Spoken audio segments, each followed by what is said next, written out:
Or maybe you are. Or maybe I am. Maybe that's, yeah. Well, that wouldn't explain why my left hand swelled up, but. So,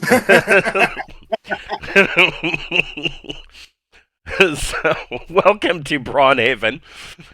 We will be picking up where we left off last week. These guys are in the burial cairns of Anglian Mysteriarch, the place of power, or sacred place of the High Elves in the Salvanus Forest, and they are seeking the tomb of King Vuduin Ravanala, the last king of the High Elves, so that they can find the artifact, the armor of the Raven, that was gifted to the High Elves by the uh, uh, elder god Octus. And there's a whole background that goes with that. But that's what they're doing. They are moving their way through the burial cairns, and we will pick that up momentarily. Before we get started, we'd like to thank a friend of the Greenwater Guildhall. None of these are sponsorships or partnerships of any kind. They are just products that we really like. Today, we would like to thank, let's thank Speechless Bard. She makes beautiful leather products for your tabletop role-playing games, such as leather covers for your core rule books. She's got a dice rolling mat that looks like a spell scroll when it's rolled up. There's a really cool item called the Spell Compendium that is a combination dice box, card box that looks like a spell book, and when you open it up, there is a magnetic spell tracker on the inside. Incredibly good work. And all of the items are customized. She does all the customization by hand. She is diligent to the point that she actually goes to the tanneries and hand picks out the leather swaths rather than ordering in bulk. Um, if you're going to order, you will, especially true if it's a gift. Valentine's Day is coming. Um, be sure to order early because she's over in the UK, and so it can take a little bit of time to get over here to us Yanks in America. We also have a merch store via Zazzle. We have t-shirts and hoodies and buttons. There are hoodies. They are black hoodies with the black and white charcoal sketch portraits of the characters in today's show. There is a beer stein and whiskey rocks glass, bunch of stuff. And 100% of the proceeds from that store goes back into the channel. It helps us cover costs such as Incarnate Pro or the Roll20 Pro subscription, things like that. And all the little, nitpicky items that seem to gang up on you at the end of the month, or in this case, the beginning of the month. But so if you want to help us make ends meet, go get yourself a hoodie, and we appreciate everything you do. I am. Let's see. I've got 3 rooms to do for the second level of the finale dungeon in Stagina, the Land of Ice and Plunder, and then the third level, and then the appendix, and I'm done with that book. And so it is. I project that it will be done in the next 1 to 2 weeks. It needs to, of course, once the writing is done, I will need to do proofing and editing and all of that, and then basically doing all the formatting and page layout for the book. But it is coming fairly soon, and then I get to begin work on the next book. And I honestly, I I don't even have a I don't even have a real title for the next book yet. I'm gonna have to give that some thought. I might just keep it simple, but that is coming. So keep an eye out for Stagina, the Land of Ice and Plunder. It will detail the northern region, Stagina, northwest of the Skelos Mountains, and it'll have rules for um, the Stygian Gargantua. They are half giants, and there are rules for class and race in the book, and what goes into that. So that's coming.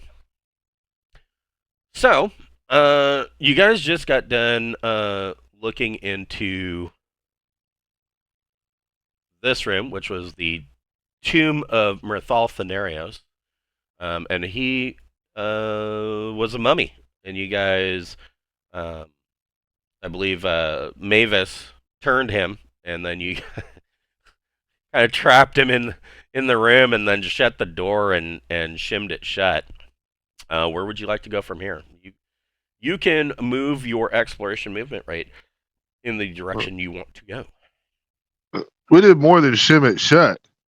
Oh, that's right. That You was cast. magic. Yeah, you cast what? Seal portal or It was Seal Crypt or something like that. Yeah, something like that.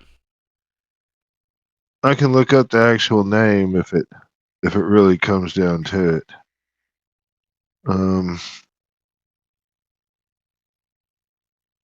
That's a second level spell. What level of acrobatics do I need to do to be able to jump across these rocks? Seal Or should I Tomb. just walk down to Seal the bridge? Probably not a whole lot. I mean, they're probably a little bit slippery, but it's not a whole lot of. They're spaced fairly closely together. So, I mean, I wouldn't. I would probably require a dexterity ability check To go across here? to go across these rocks up here to the north. Oh. So yeah, go ahead and give me a. Dexterity. Yep, you want to roll under your dex. This is where I remember, oh yeah, I have to have my character sheets open. Oh yes, that helps. We were chatting away for all this time and I forgot. I was like, wait, oh yeah, we're playing now. I actually have to be ready to play. This is bullshit. All right, so you need 2 dex rolls. Okay.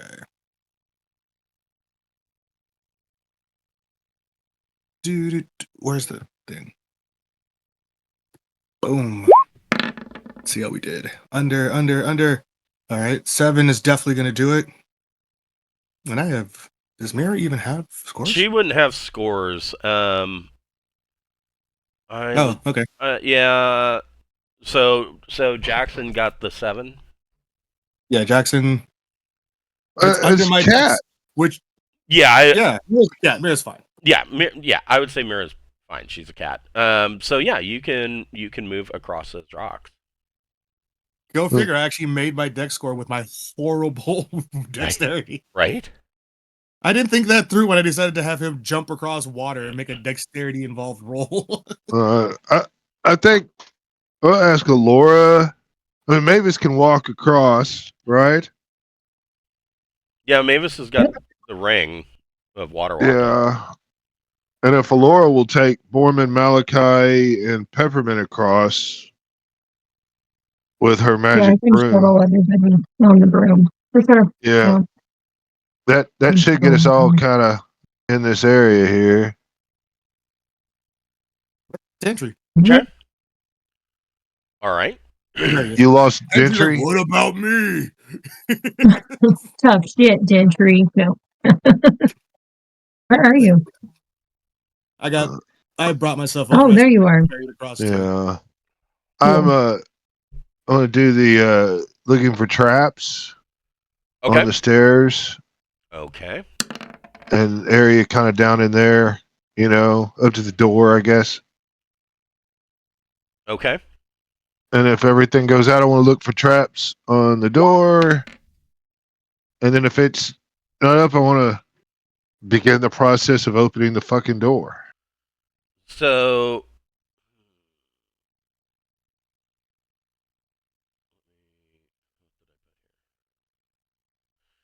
you don't find any traps yet.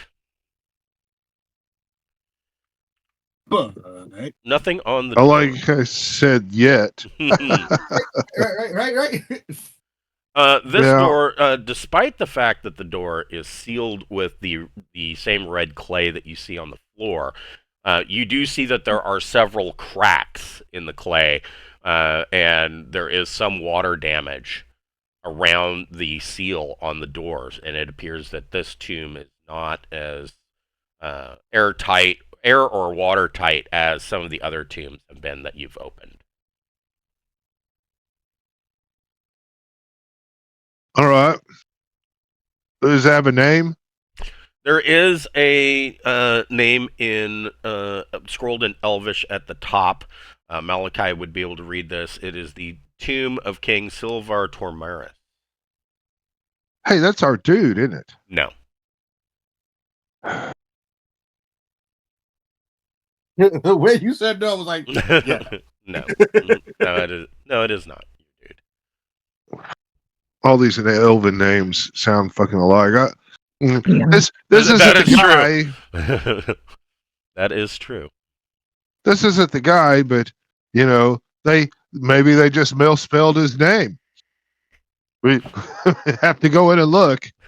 All those apostrophes and whatnot, they just start to meld together. Yeah, I mean, I think the way to do it is to step back and let Gentry bash it with his hammer. Isn't that the way we did the other ones? I don't remember. We can't really see a door. It's all clayed up and shit. So, Oh, okay. yeah. So Gentry takes 2 turns to get over there. yeah, Dentry, you can roll a. Let's see. Dentry's strength is 16, right? Mhm. So you got a 4 and 6. Go ahead and roll a d6.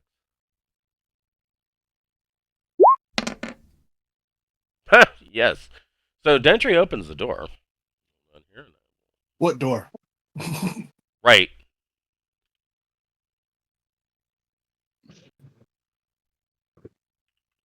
So opening this door, the first thing that Dentry is assailed with the smell of mold and mildew, and you can see that because the clay on this particular door was not completely sealed, water has come in here and it pools in the floor or pools on the floor. And you see that there are cracks in the clay. It's got an 8-foot ceiling, and you can see that water drips down through the cracks in the clay. And at the end, you see that there is a rotted wood sarcophagus. Mostly, I mean, it's still in the shape of a sarcophagus, but it's so rotted that you know that if you touch it, it's just going to be mush and crumble. Did they not like this king? Well, I don't know, man. it seems to be a fairly old tomb. This would have been the first one in the. This is where he said was the older ones. You know. That's true. Yeah. I don't know, man. I don't feel good about this. I'm gonna maybe kind of step forward and kind of look for traps and stuff. Okay. Maybe prod around with that 10-foot pole. Yeah. Yeah. I did not find any traps. Yeah, you poke around, you don't see any traps. All right. I'm gonna go invisible. Now, with Mira Okay. being a cat, could Mira kind of walk around and have better chance of making like a reflex save to jump away from something if it was like gonna fall or something? Because cat reflexes. Because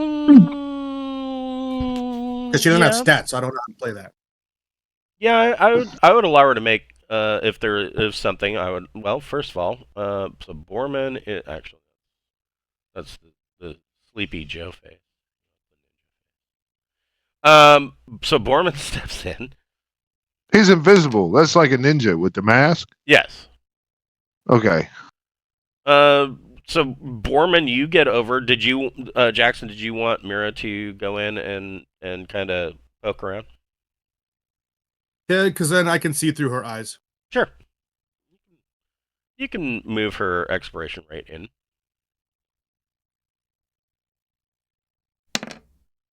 Yes. Since he's invisible, I'm kind of like relaying what Mira sees to the party because that's not as strange. Borman, you can make a petrification save. That probably got me. Let's see. Nope. Petrification is 10. So you will take half damage, and Mira will take half damage. They both take 2 points of damage. Out of the muddy clay floor comes up these short shafts that then open. They kind of open like a flower blossom of rusty blades that start spinning around and salad shooter you in the shins for 2 points each. And they're just Well, spinning. she does have saving throws if you wanted to make her own saving throw. Yeah. Well, did she make the petrification save? Let's find out. I didn't have her roll one. Oh, okay. Nope. Okay, so she takes 4 points of damage. Okay. Gonna use that 10-foot pole and poke the rotted boards and shit away. See if I can look and see if there's any treasure in there. Yes, in the rotting pile that used to be the sarcophagus, you find 2,000 gold pieces and 1,000 silver pieces. Well, we'll take that for for good. Glad nothing jumped up out at us. And that would mean both Mira and Borman can make another petrification save. Oh, you failed. Nuh-uh. No, you roll. Oh, over that's your right. Nat save, 20, right? you want to roll high. You're right. You're right. Oh, I just made it. Okay. So you will both take 1 point of damage each from the rusty blade. I tell Mira, get out of there. I'm like, Mira, you can come Yeah, back. I'm leaving too. All Okay. the money in here probably smells bad too. So, Stops by Mavis, is like, can I get a little healing, please? I'm not damaged enough to worry about it yet. Yeah, but Mira is not a high HP. I mean, you probably both need tetanus shots, but okay, Mira hasn't been smacked by anything stick. So let's see what- Yeah, I'll touch the rod too. Okay, Beautiful. 2 and 3. Yeah, that when I went to the doctor, she was going through my list. She goes, "Oh well, you've had this shot, you've gotten this, and you don't need to get another tetanus shot until 2028. I see that you had one fairly recently." I'm like, yeah, I remember getting one. I don't remember what the fuck for. I think that the urgent care insisted on giving me a tetanus shot when I hurt my knee. I didn't step on a nail or anything, but they insisted on giving me the fucking tetanus shot anyways. I'm like, oh, okay, so I've got, ligature damage in my knee. Well, could be tetanus. I don't know, but anyways, I'm good till 2028. I remember when I was a kid, the only time you get a tetanus shot is if you stepped on a nail or something. There was 1 year where I must have got like 3 fucking tetanus shots. Because I stepped on a bunch of nails. Jeez. all right, we're coming down to this middle chamber looking Okay. for traps, going down and down. Kind of what we're doing here. You don't. You do not find any traps. And we're going to keep going. So everybody can move their exploration movement, right? What was that? 5, 10, 15, 20, 20. So yeah, we're down in this area. Did we go too far? No, you've got the movement to do all that shit. Yeah, you can. You can go Anyway, quite you're a the ways. one checking for traps, so I'm not going in front of you. Yeah, So like, I'm feeling for you as I go, knowing you're Yeah. invisible. Like, let me not. So this seems to be a particularly long passage. That there are 2 sets of these roughly carved stone stairs that are set into this red clay that descends down to this crypt door. And you can tell that this passage has, as you're moving down these stairs, there has been some flooding, probably from this underground river overflowing and dumping into here. You can see that there's signs of water damage and flooding throughout the passage. You can find, silty clay that is covering the stairs and flowing down towards the end point of this passage. So, um, there's obvious water damage. Okay. I guess.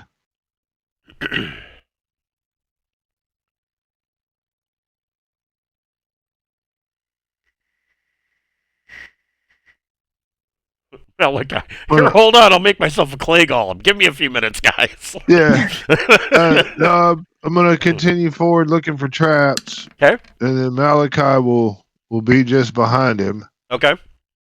So you come to this door, and despite the obvious flooding that has happened in the passage, you can see that the red clay seal on this door has held firm. There's no cracks and no damage to the seal.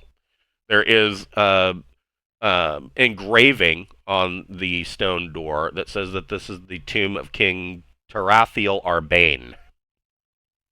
And that's not our guy either, is it? No, you're looking for Vuduin Ravanala.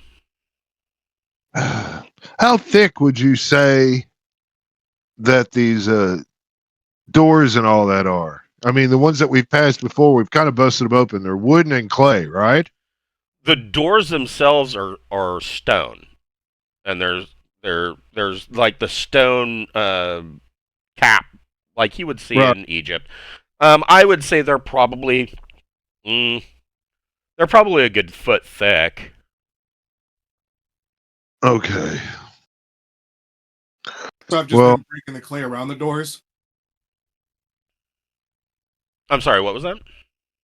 So have I been breaking the clay around the doors? Yes. Or just like busting through the doors. Oh, okay. Yeah. Well, I mean, I guess it's totally up to you, but I thought last week you were just chipping away the clay around the doors to open. No, I agree with that. That makes more sense than trying to bust through rock. Yeah. I mean, Yeah.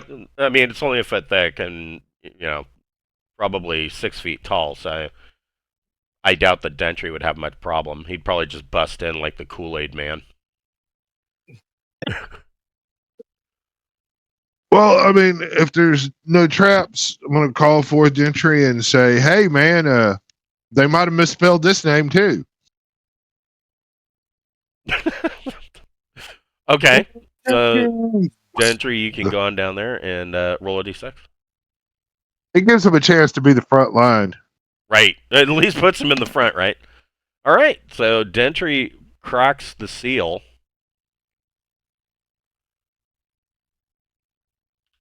Malachi is going to cast Detect Undead. It has a 60-foot range, and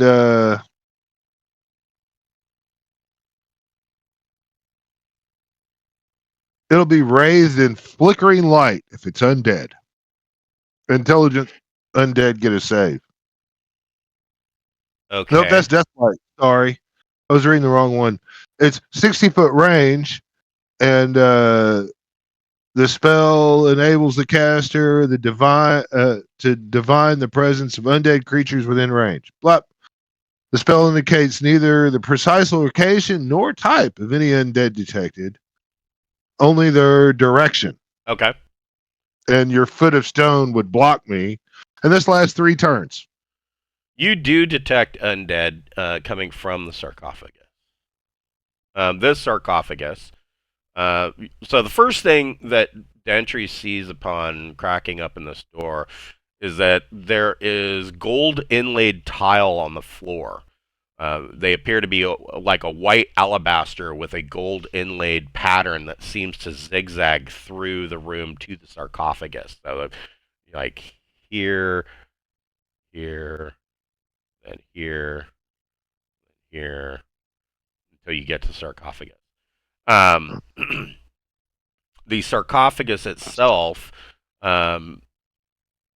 seems that this particular king was buried in pretty high reverence, as the you can tell that it is a wood sarcophagus, but it is gilded in gold leaf.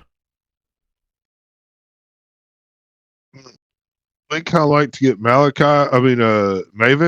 up here, maybe. There's some undead in there, Mavis.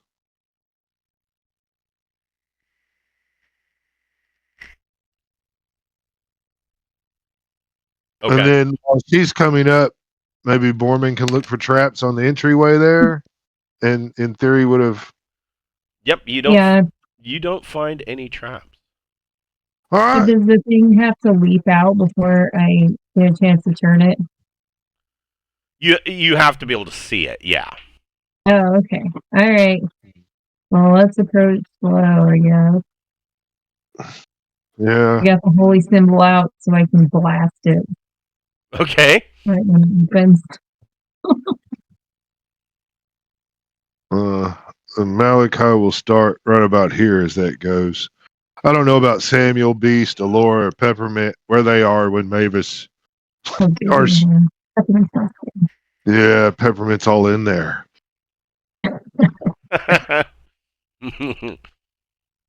You know, as she does.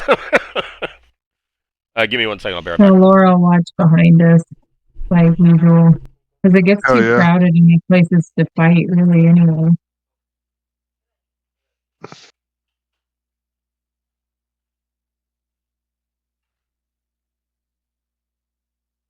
I mean, even though that these are people crypts and everything. I mean, the undead is like a sacrilege to Mavis, right? Yeah, it's offensive. It needs to be ended. Yeah, good. And we can collect a nominal fee from whatever the undead was buried in. It is totally acceptable.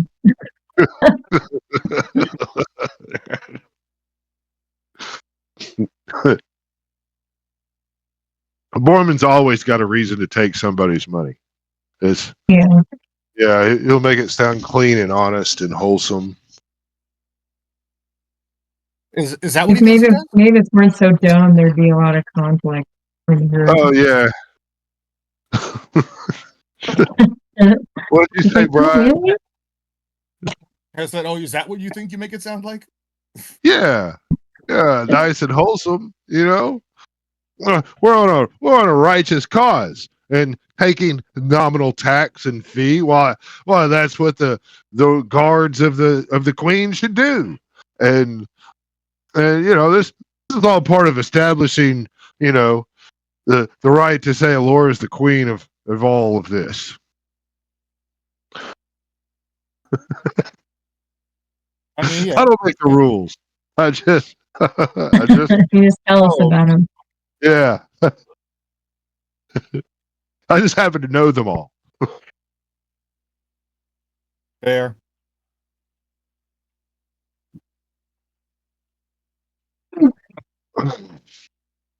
Man, how many tombs are left in this place? Man, probably A couple. 2 or 3. Okay. Yeah, elves live forever. There can't be that many dead kings, right?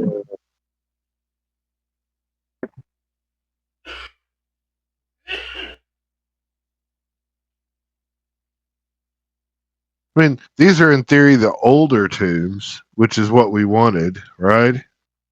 So, if we're really doing this right, we would stop and just go to the one tomb that we needed. But we have to make sure that they didn't, get the signs confused or. Well, and you certainly don't want to leave any treasure laying around. Well, we try not to bring that up as it's in poor taste. Speaking of treasure, I saw this thing the other day that was fucking hilarious. You're gonna love this. So this guy in England, right? He decides that he wants to get his wife something special for New Year's, and he knows that she's always wanted this, and so He's browsing Facebook, doom scrolling Facebook, and he sees an ad selling Fabergé eggs for only $59.99. He's like, well, I was a little suspicious that it was only $59.99, but I went ahead and ordered it anyways. And so, Man. so it shows up in a box on his door, and he opens it, and inside is a fucking potato with a little round plastic stand to put it on, and they had taken plastic stud earrings and poked him into the potato all over it. He's like, not only was New Year's ruined, but now my marriage is a shambles. My wife thinks I'm an idiot. Very funny. Oh God. Yeah, and they showed a picture of it, and I just immediately, as soon as it said Fabergé egg, and I see this picture of this potato with stud earrings sticking out of it, I lost it. I was crying. Good. Hilarious. So what are you guys doing? This is a sealed sealed sarcophagus, gilded in gold leaf. I mean, there's probably 100 gold pieces worth of gold leaf, which would take you far longer than it would be worth to chip off 100 gold pieces. But the sarcophagus Holy is symbol up, okay. and I'm kicking it with my other foot, with my foot. So hopefully that'll wake it up. Okay, so let's see here. Really, yeah, that'll do.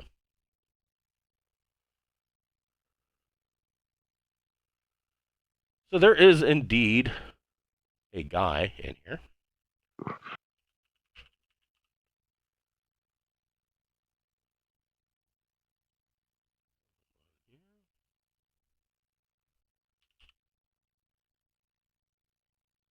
So Fuck you.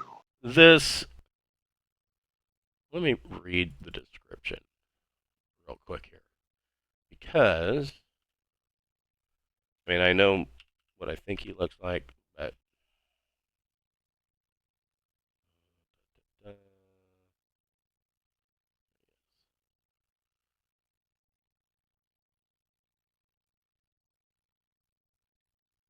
so I mean the token is a skeleton, but he doesn't look like a skeleton. He clearly looks dead. He looks like a corpse, but he doesn't look like he's decayed that much. He looks well preserved, and he, from you kicking the sarcophagus, he flips it open and sits up, and immediately he looks around at Mavis and Peppermint, and he doesn't see Borman. I don't think no, he does not see Borman, but you can see Dentry in the doorway, and you can see that there are people in the hall, and he turns and looks at Mavis and says, "Are any of you a part of House Elgwin?" Oh, it's not like an obviously evil attacking. No, So, not even elves. so from your time in Derswadelek, you know that House Elgwin is the most pious house. They are really entrenched in following the new faith of the Council of 12 Elder Gods, and are they more or less eschew the old faith, the old gods, and he hops out of the sarcophagus, and let's see. So he says, "That is good for you," and he starts to make his way towards the door. He's just leaving. Yeah. Okay. We stop him? I mean, I'm more inclined to just be like, a lot of time has passed since you died, bro. You probably just want to like kick it in here and go back to sleep. Or rest forever? He says oh, that I will gain no rest until I slay every member of House Elgwyn and any who ally with them. Oh, that's damn. going to be the Okay, whole. I can't allow that. I gotta turn him. Wait, do we like House whatever Wooden? I We've got their blessing to come in here right now. I mean, Oh, those are the ones that. Oh, yeah. Well, then, yeah. Okay. that's all the royal court and all that shit, right? Or Yep. part of it. Yeah. Fair. Yeah. He can't be stirring up shit unless we're just like trying him over Yeah. to the Imperial Port. The only We could exception. send him to the Imperial Port.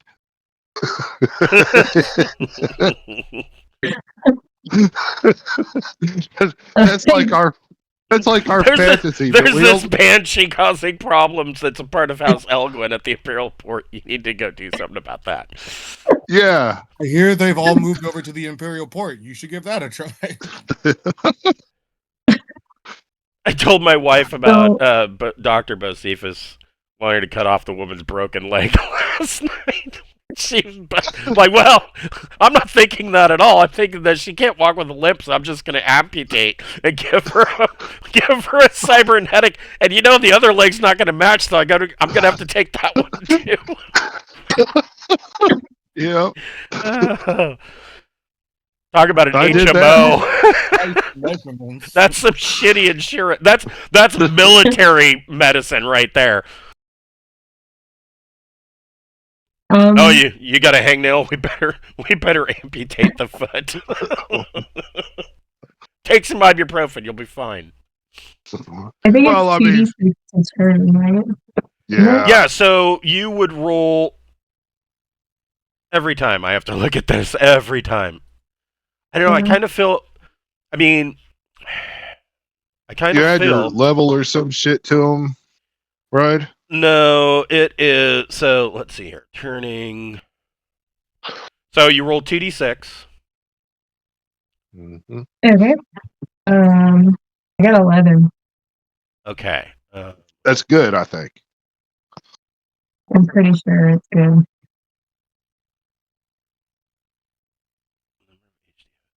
Okay. And then roll 2d6 again.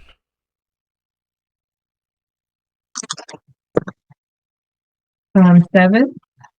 Shit, you turned him. Like, okay, yeah, you won't be genociding anyone now. Like, you needed exactly a 7, and he has... so the first roll is to determine the number of hit dice affected. And you rolled 11. He's an 8 hit dice monster, I want to say. Yes. I guess he counts as 9. Cool. And then on the number of hit dice affected, you rolled 7.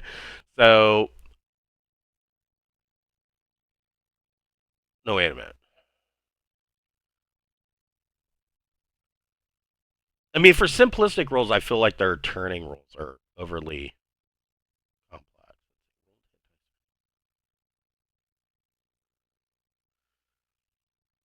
You turn everything. So the attempt succeeds. The player must roll 2d6 again to determine the number of hit dice affected, turned, or destroyed. No, so it would fail. Because that would mean only 7 hit dice are affected. Yeah, you wouldn't. That's confusing. You wouldn't be able to turn him. So the first roll is to say like what level you can turn, and the second is to say what? So the first roll, turn the undead. The player rolls 2d6. You consult the table opposite, comparing the roll next to the hit dice of the type of monster targeted. If the turning attempt succeeds, the player must roll 2d6 again to determine the number of hit dice affected. So the maximum that you could turn, so you needed a 7, but Essentially, We it's used to have to. essentially what this chart's telling me is that it would be impossible for you to turn him. Oh, Well, then are we rolling initiative then? Hold on. So I would say that was a success. And then 7. So yes, he is not turned. So yeah, he's not going to take that well. So we will add him, and he's going to get a 3. Yeah, I Yep. imagine a failed turn would start a fight. Yeah, he's going to take it that you are allies of House Elgwyn, and so you must all be destroyed. So everybody, go ahead and roll initiative. alright, I mean, we're not allies. I'm just not gonna let him go in there and murder people. I guess. You can't murder hobo. That's our job. Yeah, exactly. Yeah, I was stoked yesterday. I successfully sold my core rulebooks from D&D 5th edition to somebody that is actually going to use them, and that money is going towards my fund for getting the starter bundle for Castles and Crusades, the new one, OGL 3, Castles and Crusades Reforged. So I'm stoked about that, and that'll also come with the PDFs, and they're throwing in the PDF character sheets and the whole kit and caboodle. So that'll be nice. And by selling the D&D 5th edition books, which I never plan to use again, I am clearing up space so that I actually have room to put the books in the bookshelf. That's the real kicker. It's not just making the money to buy the book or to buy the new books. It's that I don't have anywhere to put them, so I have to clear out the old stuff. And then, of course, that led me. I'm looking through my bookshelf and I'm like, I've got like 4 Shadowrun 4th edition books. I should sell those. I've got, the entire Alternity Star Drive collection. I think I'm going to sell that. Kind of want to sell that as a whole thing. All right, so we've got Malachi. What are you going to do? He's obviously hostile. Yes. Um, Yeah, he's pretty pissed off that Mavis. So he's pissed off that Mavis for a couple of reasons. One, because Mavis tried to turn him, he's assuming that you guys are allies of House Elgwyn. And 2, Mavis is a cleric and not a druid, so he's automatically assuming that she's a part of the new faith, which is true.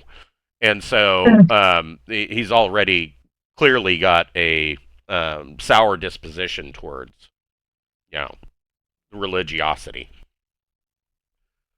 yeah. I'm out of magic missiles.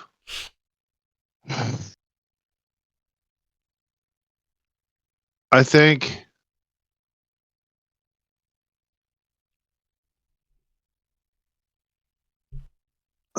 man.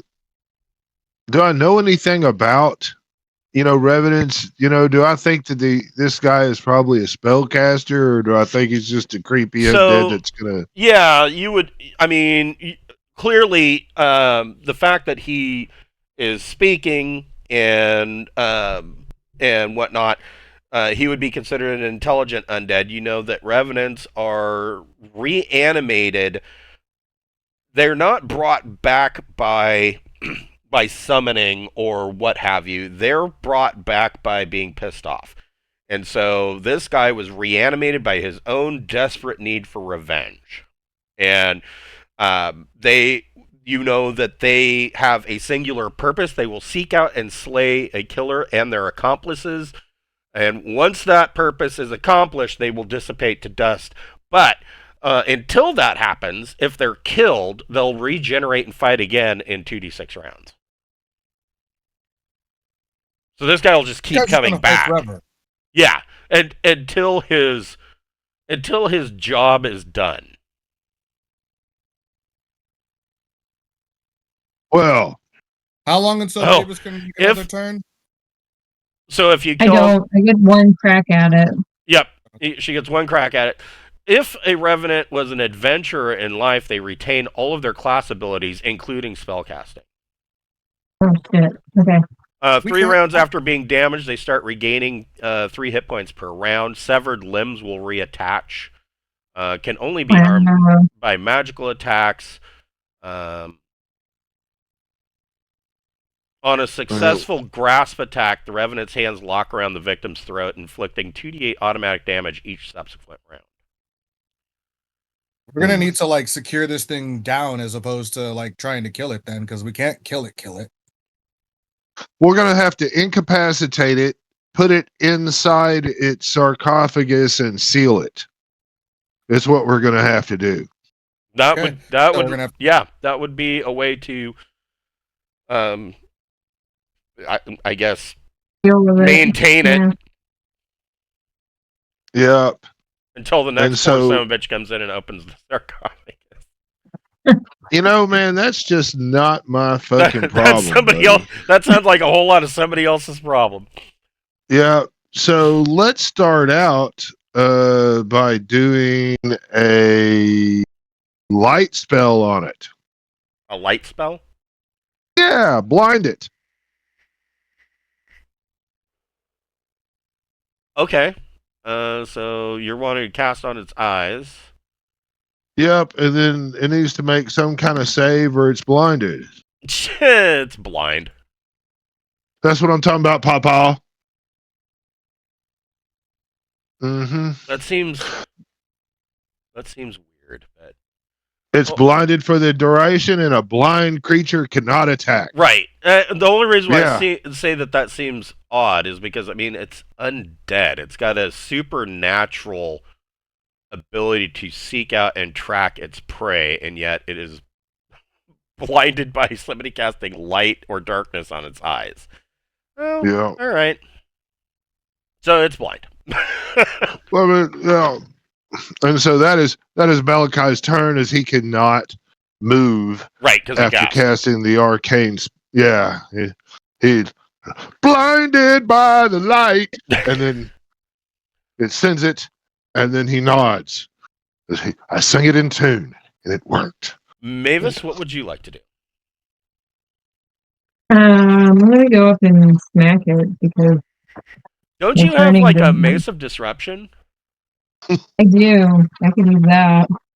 The +1 Mace of Disruption. Yeah, because the reason I ask, +1 Mace of Disrupting. So, I mean, if you hit, it's going to do double damage, and it has to make a save versus death or be annihilated. Yeah, I'll use that. And I would say annihilated takes, precedence over death. So, annihilated means it's fucking annihilated. It isn't coming back from that. Okay, I got a 10 to hit, which I'm guessing doesn't hit.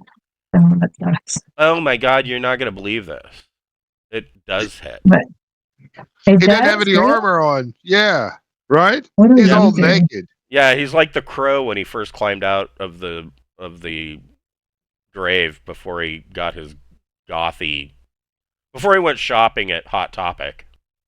It doesn't. Okay, wait. Double damage, but is the mace usually a D6? Is that right? It is. I think D6 is correct. Okay. There we go. Yes, is D6 blunt melee. Okay, I rolled a 6, so it'll be 12 if he makes a save and isn't destroyed. All right, so he does make a save, but he takes 12 points. Mavis reaches and clubs this guy just bonk right on the head, and he lets out a wail. Peppermint, what would you like to do? I'll get him on the other side, I guess. Maybe.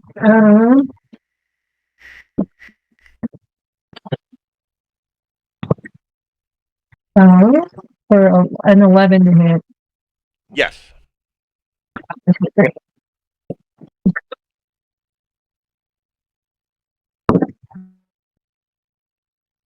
For 5 points of damage. Okay. Oh. Wait,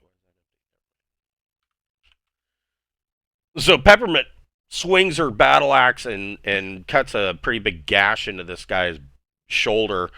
Borman, what would you like to do with your invisible stuff? Yeah, Borman is gonna not be invisible after this, because he's gonna step up and do his little backstab bit. You get a +2 to that because he's blind. Was it 21 hit? Yes. This is +2, so 6 times 2 for the backstab is 12. Right. Borman comes up and shivs him in his undead kidneys. Jackson. Jackson will see it's crowded and kind of like Choose to I pull don't out know, his shit. bow. it's pretty crowded. I think I can get about like there and maybe like stabby between two people. Yeah, I would say you could do that.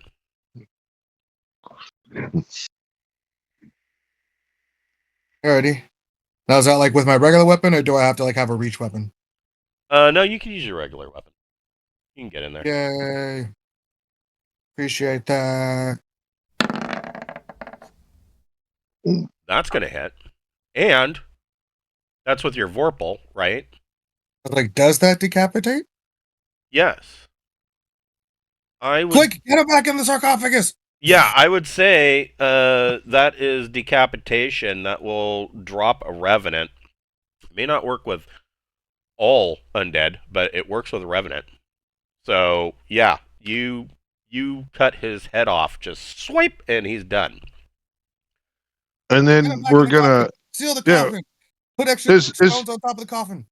Is there anything in the coffin as we are sticking him in there? There is. We're gonna take that out as we put him in. Okay. We need to make room for him. Extra space. Gotta make sure Yeah. there's lots of space.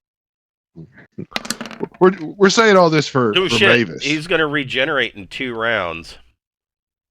Well, and it's gonna take you probably at least. So there's a lot of shit in his coffin. There is 3,000 silver pieces, 4,000 gold pieces, 3 gems worth 100 gold pieces each, and a really nice bow. I'm gonna open up the fucking portal to the fucking whore chamber, and I'm gonna throw his body parts in there, and he'll go to the Imperial City. Okay. Okay, so you're just tossing him through the mirror into the imperial port, and then Yeah. Okay. Yep, he can regenerate there. You make It'll him be a problem for another time. Well, I mean, we've already sent a banshee. So.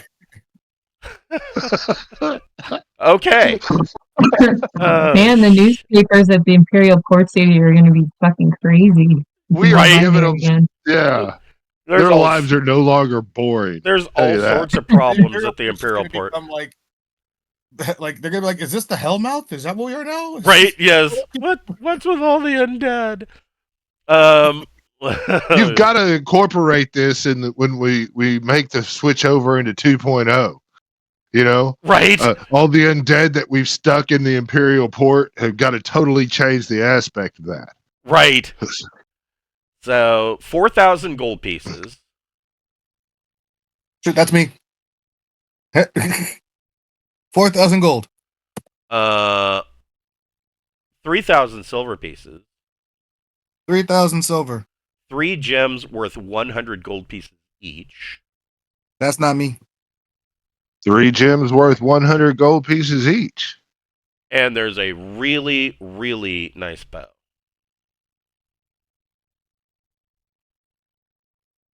I mean, who's our bow people? That's not me. Oh, to be specific, it is a longbow +2.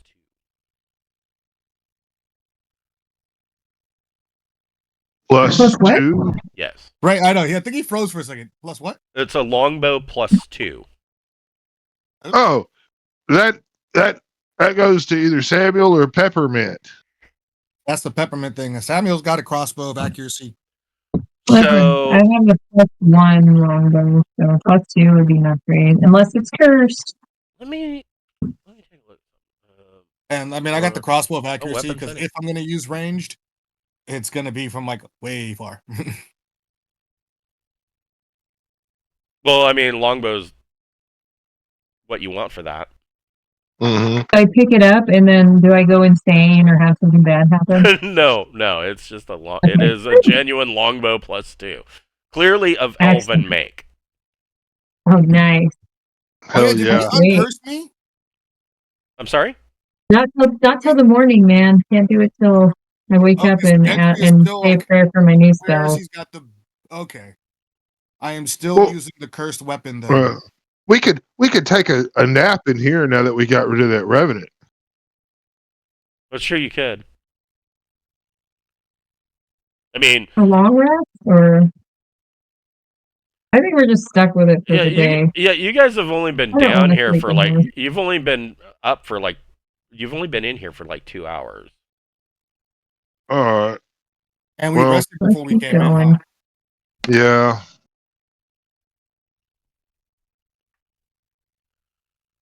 All right. So Sally, I'm sorry, who took the bow? peppermint. Okay. You can that's all that's in here. You can move your exploration movement, right? Wherever you want to. We're gonna I guess we're all gonna rally up in this area here and then start the thing, you know. Okay. And it's been a Going turn. around. It's been a turn by now since you looted all of that. So anybody who wants to use their ring of invisibility can.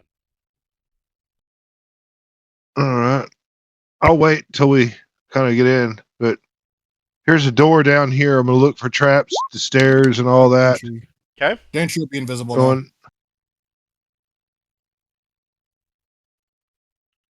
And I rolled a 1 to trap check. So at the top of the stairs, you do not see any traps, and you don't detect there's any traps on the stairs.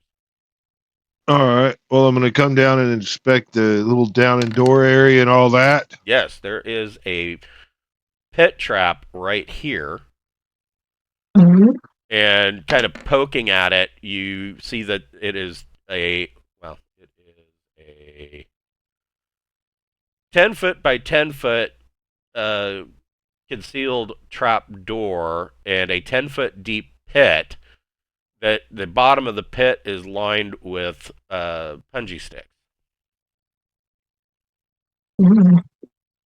I'm just going to jam it shut. I rolled a 2 to disarm it. Yep. So you jam it shut. Yeah, that would have dealt 1d6 falling damage and 1d6 piercing damage. That's the double fuck you pit. Mhm. I thought it was a triple fuck you. Is it not? Are they not tipped with anything either? No, I didn't grease them. Because that would have just been like we want you to have all of the fucks. All yes, Uh. yes. And then calling Gentry to open the door. So this door, Oh, I guess we're going to read so the Elven name. the door itself, there is a diagonal crack that seems to have sheared the door itself. The red clay seems to be in place, but there is a crack through the door, and there is a engraved inscription that this is the tomb of King Mirir Urkalon. Not our guy. Still not our guy. No. The door is cracked instead of. Are we resealing any of these places, or are we just We making resealed We did the one. first ransacked? one. Just That was it. Come back to visit. We're just gonna be clear that we ransacked their holy area. yeah, fuck this mausoleum. We're gonna take what we want and leave it. Well, you know, We had to eradicate the evil in here. Yes. Yeah, and we Well, have to we take were all killing these. a lot of evil. We didn't have time for that. Yeah, we don't have time to clean up after this. We sent the revenant to a safe place. So Yeah, it'll take him at least a couple of weeks to get back. That's not that long. well, you know. So, That's something for future me. We So, move again? yeah, I mean, does Dentry want to? I mean, ew. So, This door is weird. I yeah, don't like it. yeah, you try to get this door open, and it's really sealed.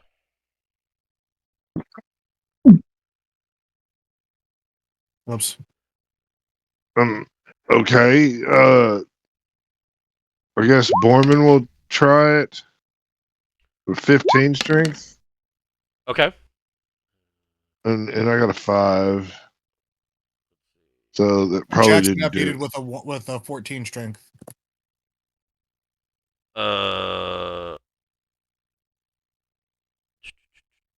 So Jackson gets it open. Okay. Good job, Jackson. Hey, you guys loosened it up for me. Oh, thank you. So Very nice. in here, the floor is covered with dried grass reeds. So it's proof that the reeds themselves are dry. Is proof that water hasn't gotten in here. But Are there any? the room has been exposed to air through the crack in the door, and when Jackson goes to shove this door open, the door basically it can never be closed again. It falls into two pieces, and you do see that the sarcophagus is pretty badly rotted from exposure to the air. Is there any undead? You do not detect any undead. He would get all the way out to like in here. Yeah, you don't detect any undead. Yeah. Oh well, and we didn't see any traps, so let's go on in and search for traps along the sarcophagus. You do not find any traps. And we're gonna open the sarcophagus. So in here, you find the badly decayed remains of a mummy, and it seems that King Myrrh was buried with no treasure. Wow, what a loser. I'm gonna lean him up in the corner and make it look like he's touching himself, and then we'll just leave.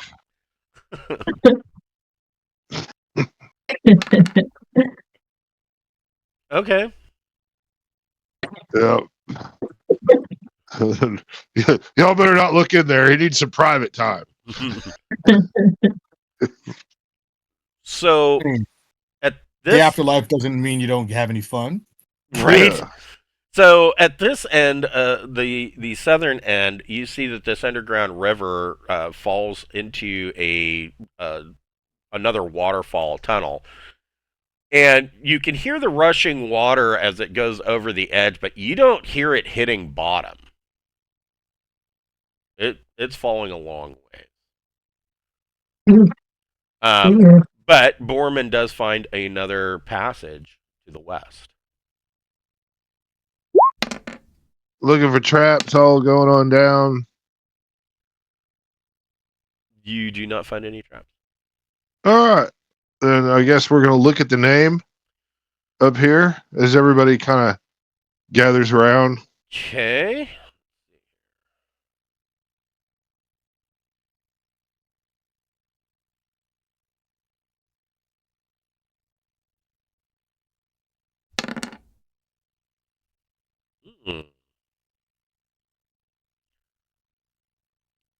Malachi, make a dexterity ability check.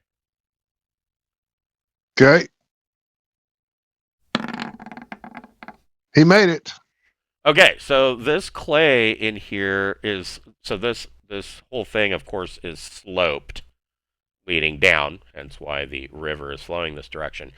And the spray from the river here is causes this to be very slippery. And Malachi almost slips, moving toward. If he slipped and fell, he would have ended up dumped in the drink and would have been moved down river, which of course would be not good. But um, as he slips, here,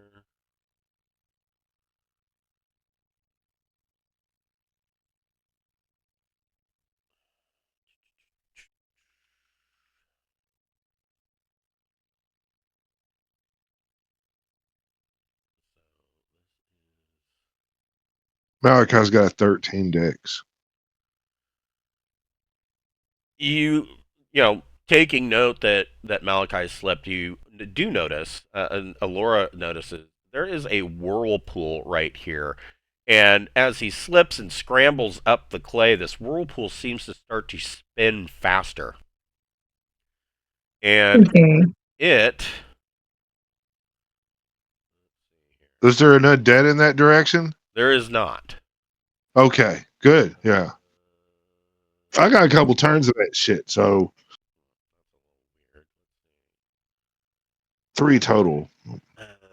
It's worse. Well, if it's living, it's probably easier to kill than if it's not. That's true. I don't have anything. There's nothing good for this.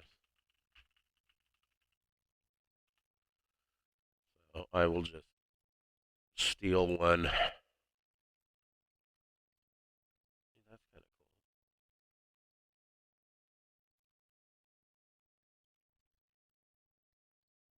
cool. That will do nicely. It's probably a water elemental. No, that's not. That's what I would have put there. It's funny that you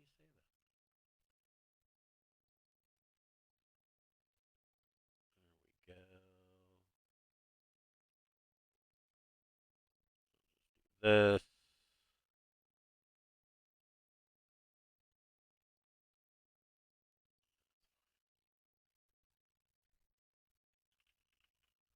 This place is really violent for a peaceful tomb. Right? All Yeah. these dead people are dicks. We probably just shouldn't have disturbed so many things. We did come in disturbing stuff. But we did it for a good reason. Is we wanted their stuff. That's how you get it. It's true. Yeah. You really can't steal from the dead because the right of ownership passes to somebody else. Exactly.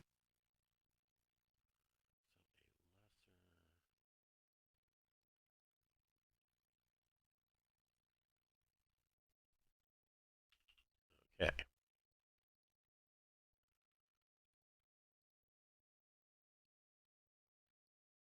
So this whirlpool spins faster and faster and seems to grow, and then it forms up into, you called it, a lesser water elemental. This thing is Hell yeah. 16 feet tall and 4 feet across. Oh my. Yeah, for a lesser. They don't fuck around. Oh, I'm sorry. 4 feet tall, 16 feet across. It's bad. He's evidently, yes, he's a fatty. Needs to spend some time on the water treadmill. And he is pissed off because he is a guardian. Oh shit. Everybody needs to roll initiative. We're gonna get raw, aren't we?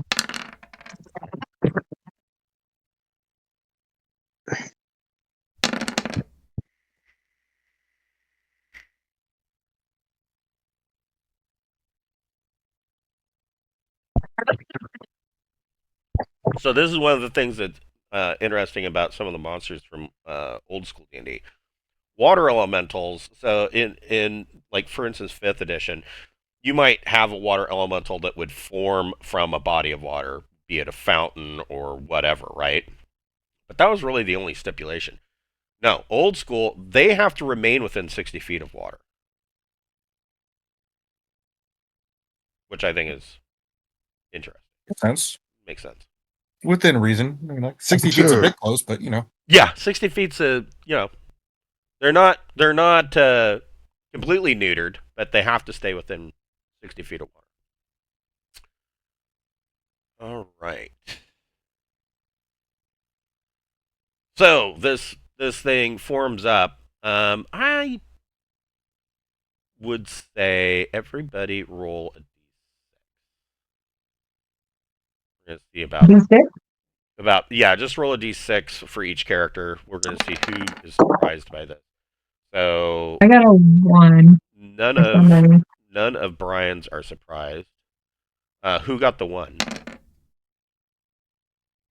Peppermint. Peppermint's a little shocked. Mhm. But none of Wes's are surprised. All right.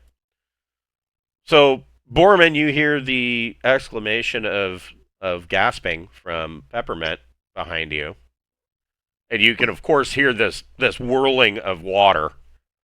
What do you want to do? Um, I'm so far away.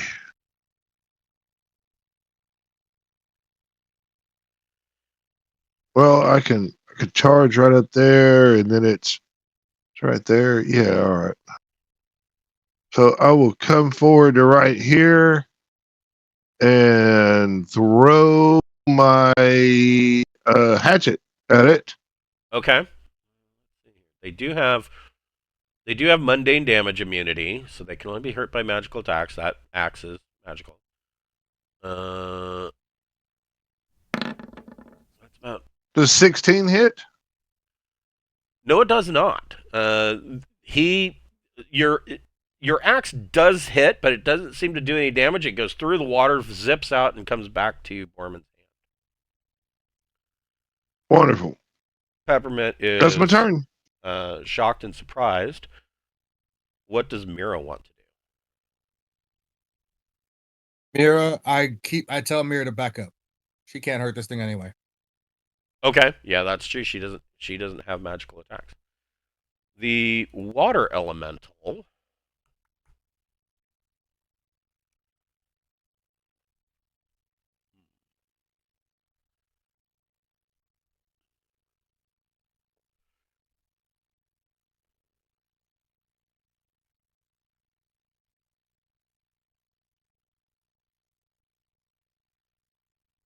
is going to go for Alora Rude. and is going to swing one of his. Try to do a backhand swing with his big, watery ring hand.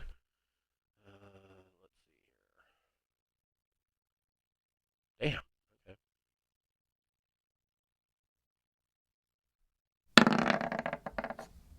Oof. 9. That probably misses. It does. Hooray. So he swings and Alora ducks. Mavis, what would you like to do? I need to put this thing with some magic, I guess. Let's see. Let us guiding. Actually, let's give Jackson strike, make his weapon magical. Okay. Add a d6, right, of damage. Correct. Okay, cool. Thank you. And if his weapon wasn't magical already, it would be now.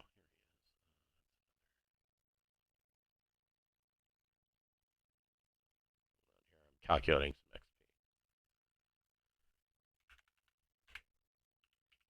There we go. That's better. Forgot to add some XP in there, and my this cold and these allergies, my brain is kind of mush today. Okay. So you give striking to Jackson. What does Dentry want to Let's see here. Let's see if Dentry can get down there. Dentry was pouting because he couldn't open the door, do? so he was a little bit farther back. So I'm gonna get Dentry to here, which is not close enough to attack, and I'm not gonna be dumb enough to just walk up to an elemental and then be like, "Let me wait till my next turn." Right. Here, go ahead and bitch slap me. That's fine. All right. Well, I'll try, but I will use the throwing hand axe. Oh wait, no, I can't. I have to use that cursed weapon. Right. Yeah, Was it a yours- pole arm It's a spear. spear? So that has range, right? Technically, no. I mean, according to the rules, no. But Then I will throw the spear. you can do that. I'll be like, Laura, duck, watch how I throw this spear of speariness, the greatest spear of spear. All right. So yeah, go ahead and it's a ranged attack D20 plus your dexterity modifier -1 because it is cursed. It'll be a D20 plus 4 for my. Oh yeah, Proficiency. don't forget your proficiency. D20 plus 4 to show off just how awesome my spear is. Backup bonus. Holy shit. Yeah. That is a hit. What does a spear do? A D6 or a D8? D6 -1 plus your no, not plus your dex. It's D6 -1. So 1. I don't think you Get can. out of there! Yeah, you That's can't. how you throw a spear. Yes. So the spear goes. You know, it hits the water elemental, and then just gets jumbled up in the mix of water that makes this thing built up, and then falls to the floor at the elemental's feet. How obsessed am I with this spear? Pretty obsessed. Fuck. I apologize for my next turn, everybody. Oh, Laura, what would you like to do? I need to make some distance between me and this thing. Okay, and then I'll try my magic dagger. Okay, so Oh, I got are a you nat doing? 20. Are you doing a fighting withdrawal? I guess so. Okay, about a nat 20. So he doesn't get an attack on you. The nat 20 does hit, of course, and so it's going to do max damage. It is 2d4 plus 1, so it's 9. Okay. So Laura throws her axe and hits this water elemental and goes through dead square in its chest. And you see the water leaves like a gash before it kind of reforms, clearly damaging, doing a critical hit, and swings around. The axe swings around the chamber and comes back into Alora's hand. Malachi. Malachi sees a whole bunch of motherfuckers getting around the lesser water elemental. He is gonna cast Ray of Enfeeblement. Ooh. Second level necrophiliac spell. He will take a -2 to attack and damage rolls. And it's going to last Well, hold on. 8 rounds. Hold on. So 66 of Tree of Magic and Spells. Page 66. okay, so it is in treatise. Okay. Yep. Sorry, what page is that? 66. Asks the writer of the book asks. So let's. Yeah. Once you write it, you don't have to remember. It's been written. The finger writeth, and then it have writ. Yes. And that right. is all you need to know. Reducing.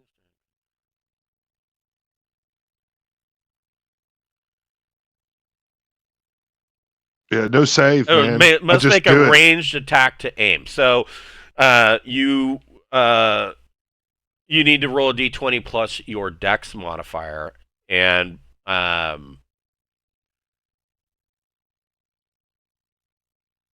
yeah, d20 plus your dex modifier because you're shooting I this see way. it. Yep. Okay. That's what I was. So I get a dex modifier plus my THACO bonus Correct. of my THACO is 17 as a level 8 necromancer, I believe. Which I believe would be +2. All right. Oh shit! He misses. You miss. Your ray of enfablement goes wild. Fuck. Probably bounces Yeah. off the Damn. ceiling. Borman. Sir, you skipped Jackson. Oh, did I?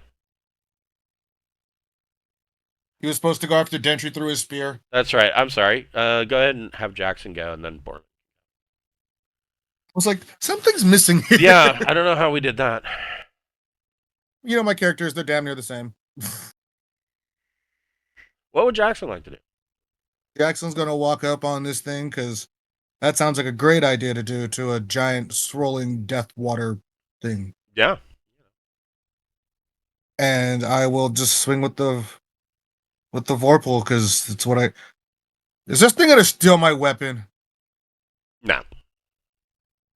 No, 'Cause you know I have trauma. its only abilities are that This it must one. remain within 60 feet of water, and any creatures that are actually in the water, it can inflict an extra 1d8 damage when it hits. Yeah, just making sure because I have a little bit of like fear of weapons being broken or lost now. I would imagine you are Yeah. known for that. 15 is I a missed. miss. You swing, and your sword kind of cuts through the water, but doesn't do any visible damage. Borman. This water is crazy. A loco agua. All right. I am going to use the Rod of Lordly Might. Okay. Step up. I'm going to use a charge to do paralysis. It needs to save versus spells or be paralyzed. Paralyzed? It's Paralyzed? yep. It's stud A. A creature That would be touched by must save versus spells or be paralyzed for 6 turns, and this consumes a charge. okay. So he needs to make what kind of save? Save versus paralysis? Spells. Spells? That's what it says. Spells. Huh. Interesting. All right. So Oh, I didn't create the Rod of Lordly Might. Yeah, but I'm going to use my rod on it. Mhm. Is it because it's wet? Yeah, it's a big wet rod. Wrong dice. Mm-hmm. Ah, he saves. He is not Damn it. paralyzed. His save versus All right. spells is 12 or better. So Yeah. you tap him with the rod, and he does not get paralyzed. Peppermint, what would you like to do?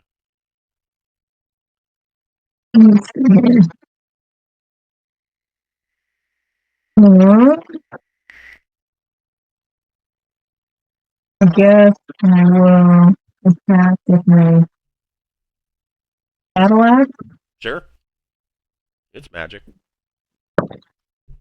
17 hits Yes, it does.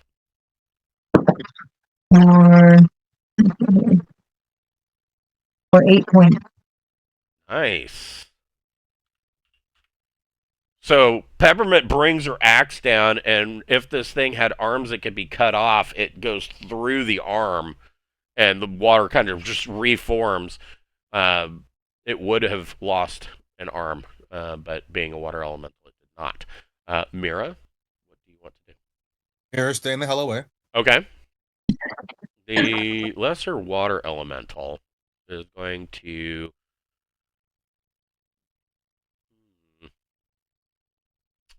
try to slap Peppermint.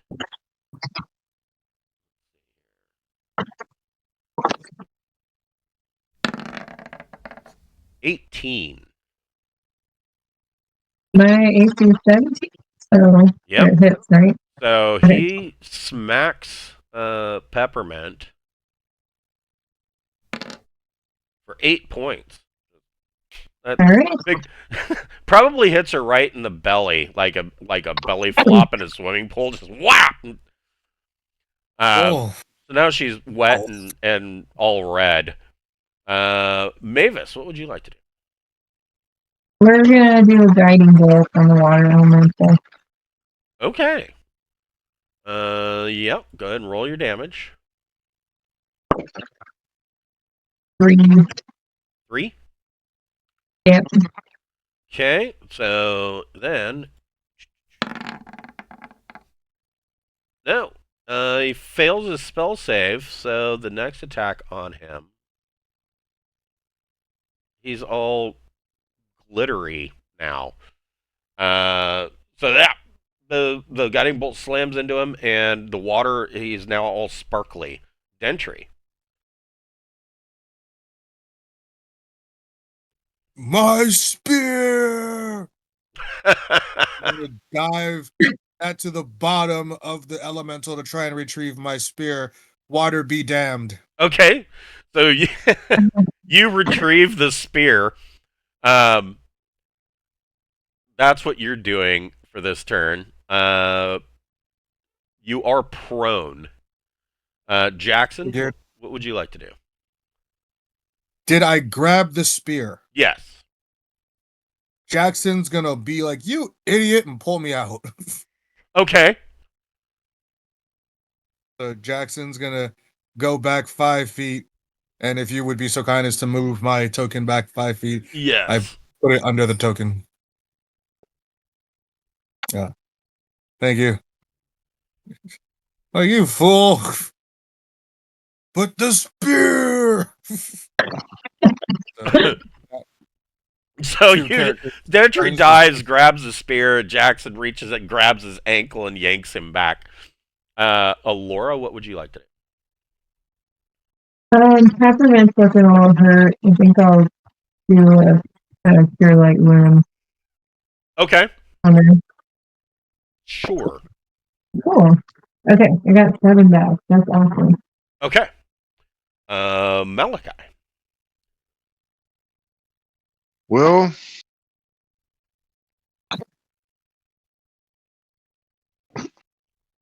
it's kind of big and up there, and I get a +1, you say, Yes.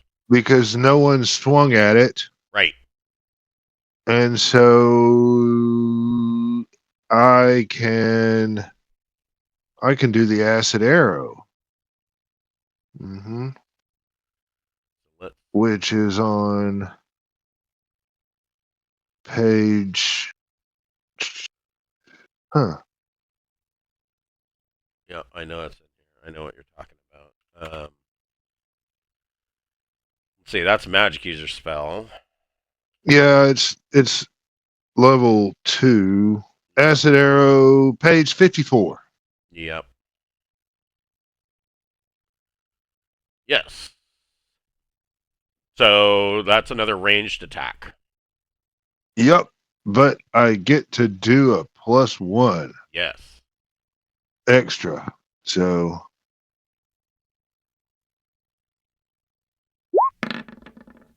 oh, it's a 10. I'm sorry. 11, 12. It's 12 because my Thaco So that still is, might miss. yeah, that still misses. You guys, I mean, the rest of you probably haven't even seen this before. Malachi throws this green bolt from his hand, and this bolt looks kind of wet, and it misses, and it slams into the wall over on the opposite side, and you can see smoke start to rise from where this bolt hit. and it looks like rock is melting and dripping onto the floor.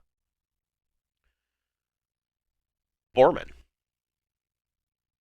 Borman's going to swing the sword. All right.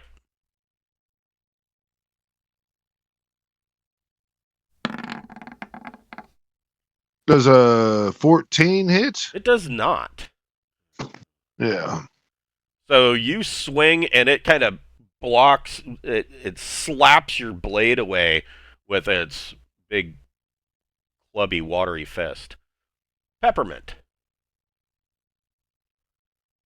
I'm the swing sword again. Oh, I got another net 20. That's me. Nice. Max damage. We needed it. Oh, I don't know. It's the max damage is 12. Okay. Ouch. That. Whoops.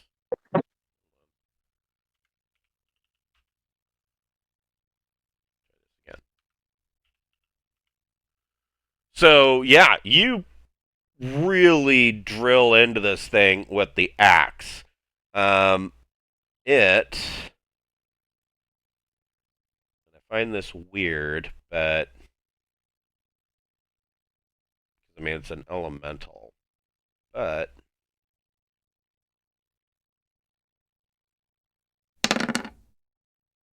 it succeeds on its morale check, and it seems more pissed off than it was before. And will continue to fight on. Mira staying away. Yes. All right, the lesser water elemental is going to make a swing on Peppermint. 23, I'm sure, hits. For another 8 points of damage. He basically just slaps Peppermint upside the head. Her ears are ringing. And big wet red mark across the side of her head. Mavis. I think I can sneak in here and the I got a warhammer, I think. Yeah. Yeah. Like that. 8 to hit doesn't hit. Okay. No. An 8 was that? Yeah. Okay. Yep. I was like hoping I was missing a 1 in front of that 8. But. Dentry. Gentry will use his movement to stand up. Okay. And then brag about how he finally got his spear back and all is right in the world. And then make another attack Okay. with the spear, this time not throwing it. I'm never letting you go again.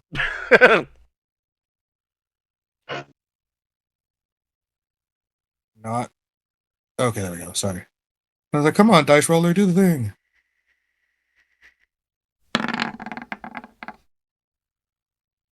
A 17 hit. Oh, shit.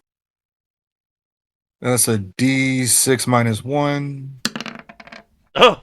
3 points of damage. Dentry buries the spear in the chest of the water elemental, and it lets out this inhuman gurgling scream and splooshes down into a pool of puddle on the floor. Told you my spear was the best spear that you've ever seen. Oh, you swinging with But this. now we can't even argue with him about it. I know. Exactly. Yeah, but there's gonna be no living with him now. Yeah, don't you have that ring that let you breathe underwater? Somebody does. I do have a ring of underwater breathing. That thing. A ring All of right. breathing. Well, yeah. What do you think about me giving you one end of a 50-foot rope and tying the other off, and then you going down in the bottom of that whirlpool there and take a poke about?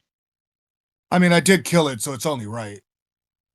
You should. Yeah, it might have some eggs. Some eggs. You know, Water elemental eggs. Yeah. Go down there and see if you can get some watermelon eggs, you know? God, yeah. We got a rope. Here you go. I'll take off all my armor, because going down there with the armor means probably not coming back up. Until today, I was Yeah. completely unaware that elementals were egg layers. The more you know. Yeah. I guess that beats trying to milk a water elemental. That's gotta be. Oh, So you tie off a rope, and he kind of goes down in the water, and you don't find anything. There's no loot, nothing. Well, that sucks fucking donkey dick. Yeah, he Okay, my he character splashes is still around and he's careful. looking in there, and he doesn't find anything. Well, all right. Up with a fish or something. There's nothing in treasure, but I did spear a fish.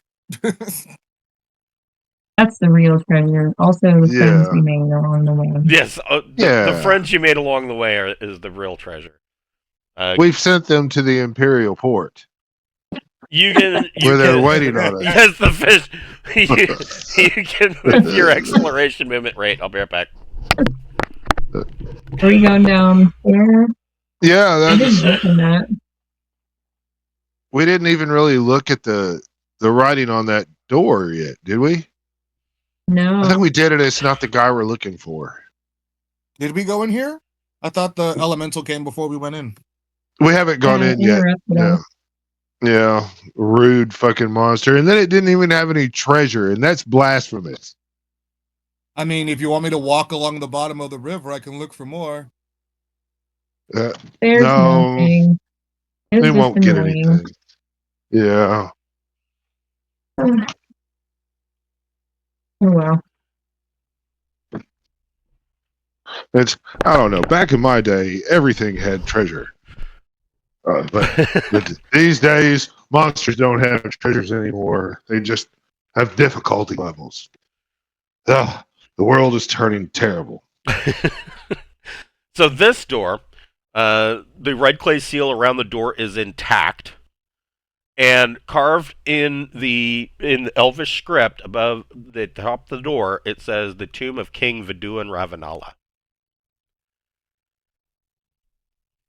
That's the right one. Yeah, This is the right we one. finally found it.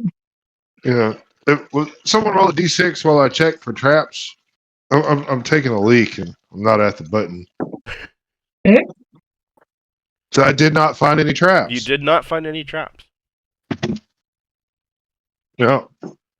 So I guess we're gonna do the same thing we normally do. Yeah. So Dantry, here. Kool-Aid Man's the door. Oh yeah. And yeah, we're gonna just kind of go on in and look for traps as we enter the area there. You do I might find have, a trap. You find that there is a pressure plate in the floor. That there are the ceiling in here is 10 feet, and had you stepped on that pressure plate, 4 scything blades would come down and start swinging back and forth. And I'm it's a good thing gonna that you wedge found it. it because those deal 48 damage. Oh shit! Yeah, well, I'm gonna wedge that shut. I got a 4 on my disarm trap, so it should be okay. Okay. So let me give you a description of what you see in here. I will look from. You may not be able to see all that much. I can't see any sarcophagus yet, but I mean, No. I'll be going up in there shortly as soon So- as people come about. Yeah. So.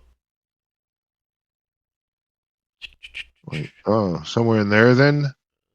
So yes, and you do see as you step forward a bit, you do see that there is an amber statue and sarcophagus.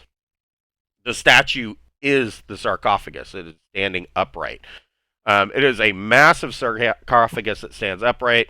A statue that was expertly carved from a single piece of amber and is coiled around the backside of the sarcophagus. So at the feet of it is the actual sarcophagus, and then the statue stands upright.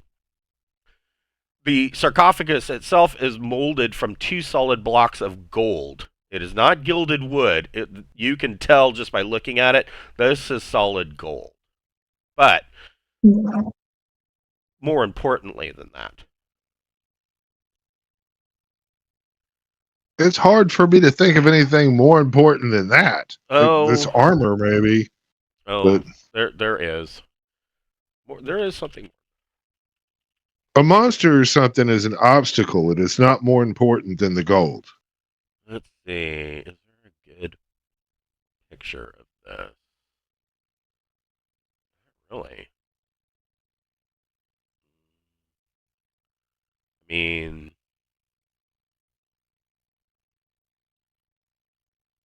I guess. Yeah, that looks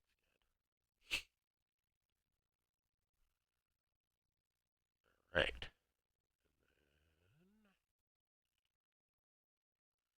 I'm gonna make another token. My tokens, since their upgrade are so severely limited.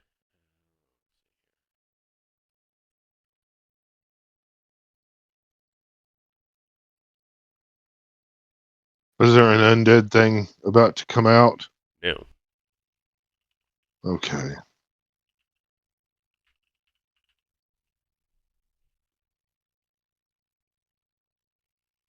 No, that is not your problem. Yep, that's what I Well, what is our problem? thought. He won't tell us. Yeah, I will tell you.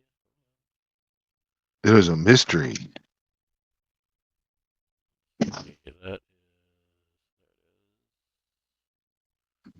So there is a creature in here. It looks like a crossbreed between a dragon and a basilisk. So it's got 6 legs, wings. Appears to be green. Scaled body, green scaled body. Short curved horns, similar to like a rhino's, jut from its nose. Dragon-like wings, 6 legs. Its body color fades to a slightly darker shade near the tips of its wings. So it goes from like a light green to a dark. Its eyes are pale green, but has sparkles of a darker green, and it is pretty damn huge. Where's my...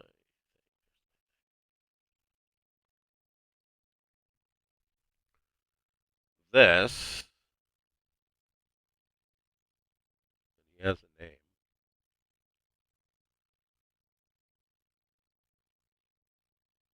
It is a Dracolisk. And its name is Zilrig the Guardian. So it's a named guardian. Hooray! Yes. Everything we ever wanted.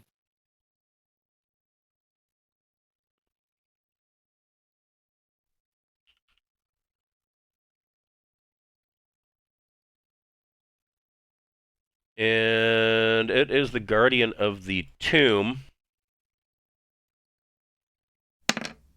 Fuck. Who evidently just is phoning it in that day with a 1 on his initiative. You guys can roll initiative. He's, I mean, you've busted into the tomb. He's not going to allow that.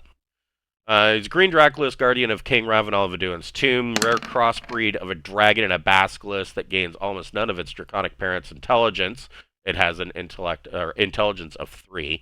The bastard offspring was frozen in the amber statue by an ancient high elf ritual. Zilrig has a famously vicious demeanor, but it may be possible to parlay with the dragon. Although words longer than 3 syllables will enrage him. So yeah. Oh, can't really use them.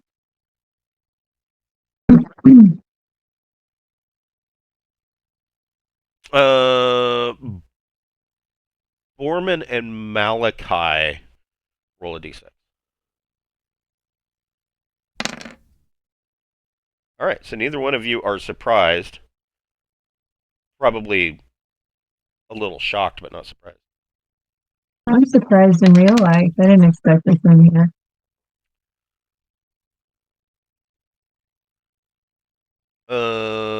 Brian, who got the 2?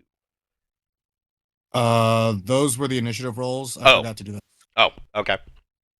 And then you want surprise rolls? No, I was checking to see if since Borman and Malachi were the only ones that stepped in, I was seeing to see if they were surprised.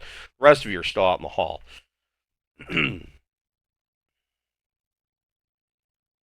Yeah, you can toss in your initiatives if you haven't done so already.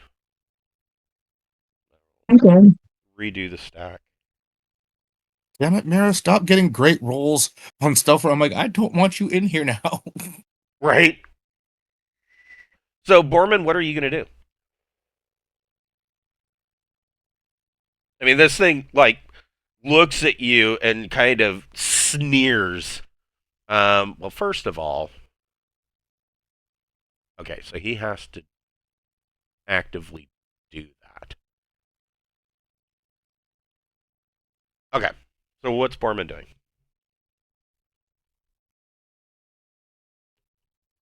You're muted.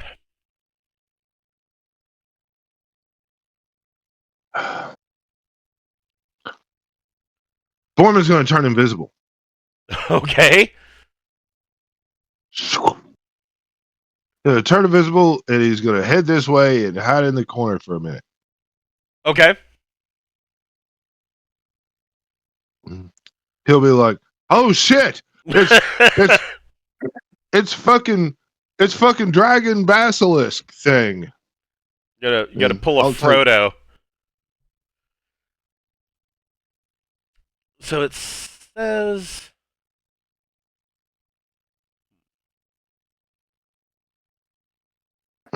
it says And I something. will avoid looking at its eyes. It says something about along the lines of sneaky thief. Mm. What's Mira want to do? Mira wants to rush in, and I'm doing my best to keep her back. Like, no, Mira, this is not the fight for you. You hang out over here. Okay. She's already like injured, so don't need that.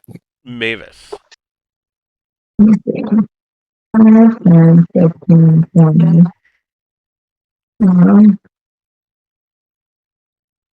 I have a feeling this is the big bad, so I'm probably going to use up my flame strength. Yes. Nice. Yes. Good Flame idea. strike. Yeah, this is an 11 hit dice creature with a star. So. Right, now I got to look at flame strength. I need to.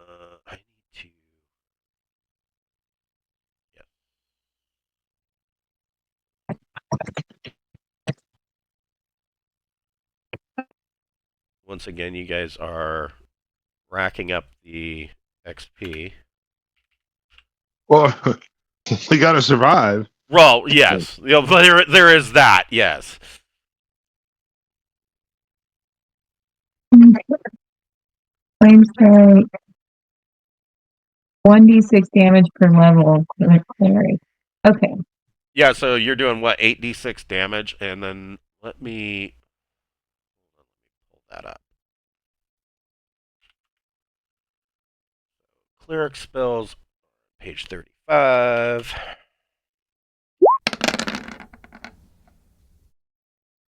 All right.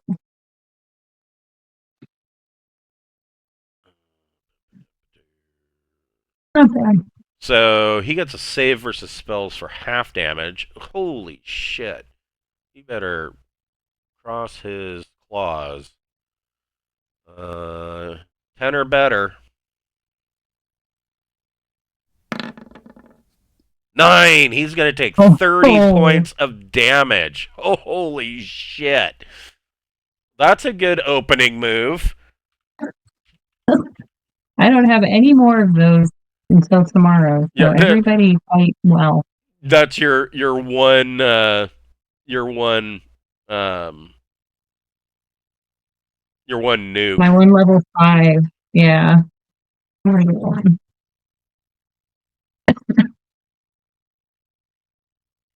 Ooh, yeah. Go for it. So Indeed. yeah, you see this golden column of fire fall from the ceiling and just nuke Zilrig. Okay. And there's still golden fire coming off. And he's like, "Ah, it burns." Alora, what would you like to do? I don't need a move.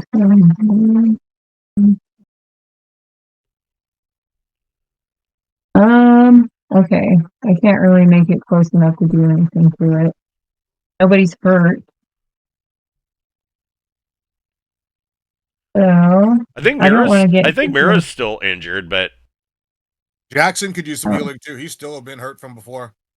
and Oh, and okay. Peppermint took I'll another heal 8 Jackson. points, so Yeah, there's a few of us that Oh, are.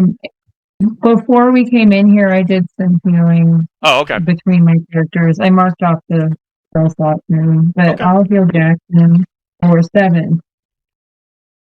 Thank you. Oh, I'm good today. Nice. Yeah. That's my turn. All right. So Laura does some healing. Malachi, what would you like to do? Besides shitting your pantaloons. Although, I mean, that was a pretty solid hit with the flame strike. 8d6 damage and rolling 30 points, and him failing the save really fucked up his day. Yeah, I think you're gonna make him roll another save. Okay, what are you doing? Save versus wands. Okay. What kind? Wand of lightning bolts. Okay, let's see here. So Let me look at the distance and stuff. there's 40. It'll bounce back 20 from the wall. It's not going to hit any of you guys. It'll only come back that far. Oh yeah, well that's wonderful. Okay, So so save versus one. it's one of those save for half type things, and 7 or 20. better. Not 20. So he'll take All half. right, he'll take 10, Yes, he will. and then Malachi is going to go 5, 10, 15, 20, 25, 30. He's not far enough, but that's as far as he can go. I don't really want breath. Yeah, we should probably not be in this hallway. All right, so you zap him with a lightning bolt, and it literally goes through him and bounces off the wall and comes back. Jackson, what would you like to do? Jackson is going to get in there and do some slashy and oh yeah, plenty of. So, if you're Anybody else fighting going to activity? run in and do slashy, if you are averting your eyes, you will take a -4 penalty to hit. All right, we don't want to look this thing in the eyes, huh? Yeah. How about that? All right, well then I'm not gonna slashy because I forgot all about that part of the thing, and I will use my crossbow of accuracy. I will use one of my +2 crossbow bolts, and here we go. A D20 +2 -1 for my dex. So D20 +1. So, looking from Oh wait, yeah, you am I can- supposed yep. to Well, either way. Nope. Yeah, that is a hit. And then I hit with a +3 bolt, or no, +2 bolt, a +2 bolt. So that's going to So do that's- +2 to damage. The D6 +2. Okay, Correct. got it.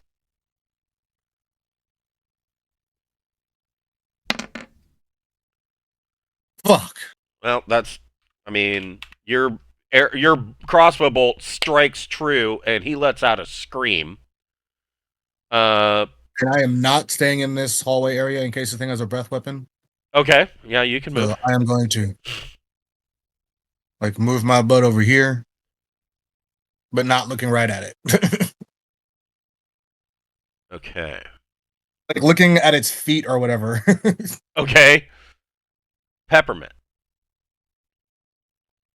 Well, okay.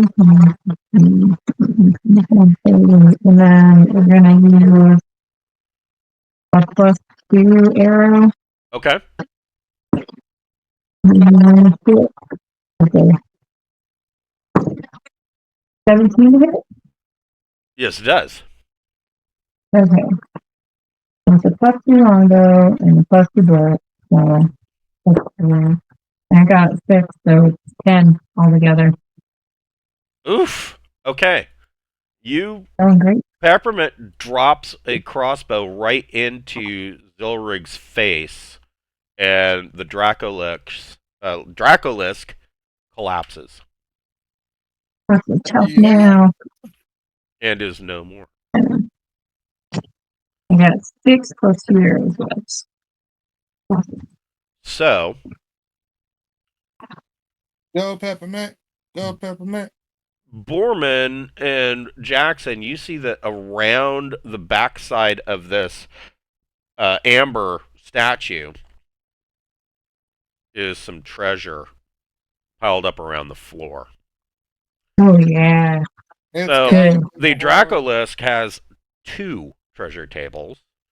The first treasure table is type C. 1, 2, 3, 4, 5. There are 6 percentage checks on table C. Who wants to make the first percentage roll? Oh, boy. that is totally 74 is nothing. I was gonna say it's definitely you. 64 is nothing. Everybody gets 2 of them. This is how you do it. 24 is you find a gem.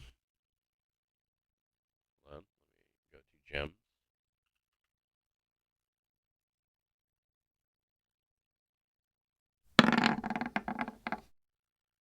You find 1 gem worth 100 gold pieces.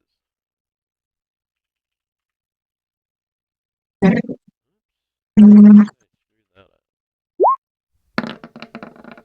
A 30. Add this.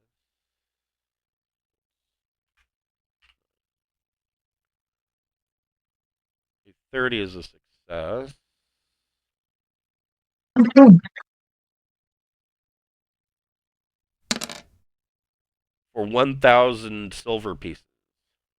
Got it. Cool.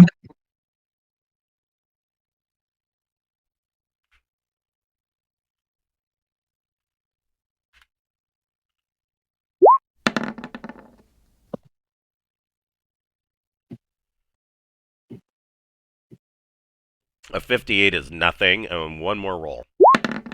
Oh, I'm sorry, 58. No, 58 was nothing. And a 92 is nothing. The second table is table I. There are 4 rolls on table I. 67 is nothing. Second roll. 64 is nothing. Third roll. A 41 is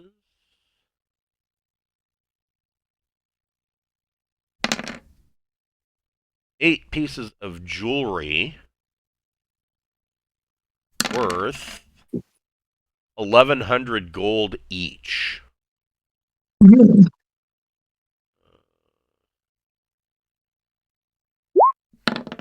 Hold on just a second. Yeah.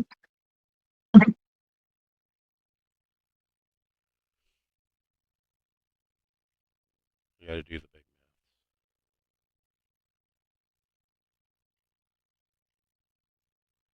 Holy shit. That was nice. And a last roll of 84 is nothing. And so there is still the sarcophagus. Gotta open it. Okay. Right. Mm-hmm. Let's all get close here. So opening the sarcophagus, you see the mummified remains of King Vuduin Ravanala. And he is wearing the armor of the Raven. And I have a picture of this because it is fairly specific. It is in here somewhere.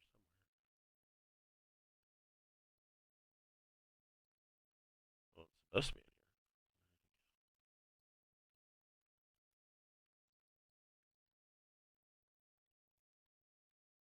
Well, that's peculiar. Oh, I know why.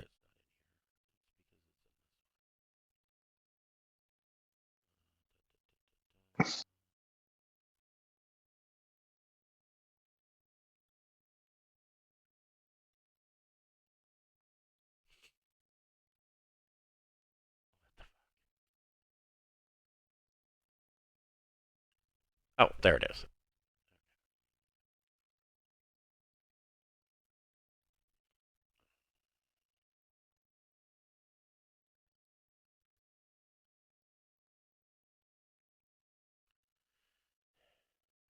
I stepped away. Did I miss anything?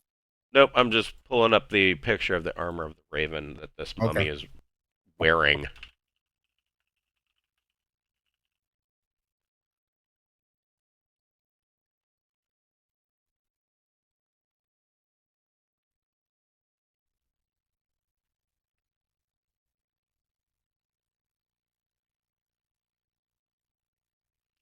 So this is what this armor looks like. Oh,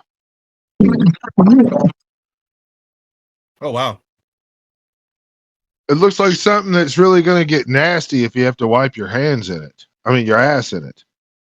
There's those Right. those feather things coming out your hands, you know? Yes. Yeah.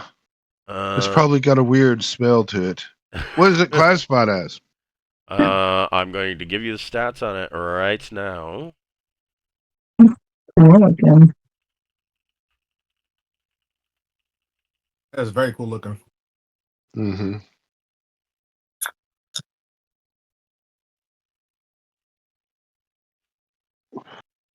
Now, I think this armor, no matter what the fuck he says, I think we ought to put it in our safe, and you know, when they confront us and try to steal it, we just tell them we don't have it. That's a good plan, honestly. Yeah. I love that idea. It should Well, not leave with us. It should be like through the mirror to the safe. Yeah, and then, you know, tell them that we found oh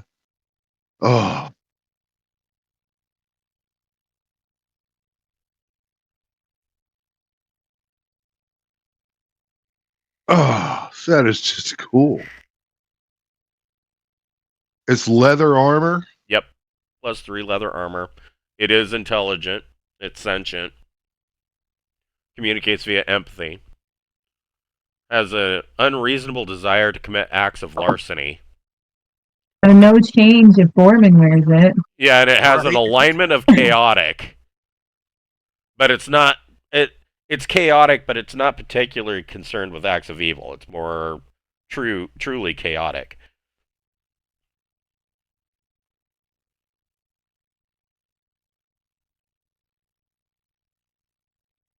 Wow. That is cool. Disgusting. Has ethereal jaunt. And can detect gems within 60 feet. But when the time comes, this is for Borman. Yeah. I was so sure it was going to be a Malachi item because it looks cool, but yeah, the abilities are definitely more Borman aligned. the idea that Like they made I the mean, armor for Borman. I know it's like you don't even have to change the way that you play your character. You just get cool stuff.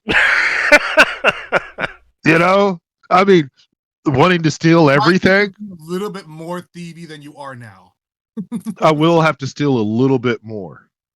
The ability to go ethereal is just that's so That's plus great. 3 leather armor, that's the equivalent of what? So let's see. So plus 3 leather armor makes its base AC. Standard leather is 12, so that would make this 15. So All right. 15 armor class. What's close to that? So plus 3 Banded mail heavy armor is 15. Chainmail is 14.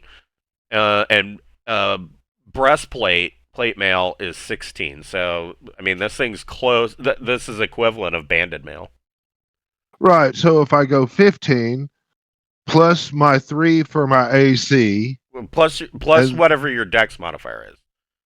right, 3.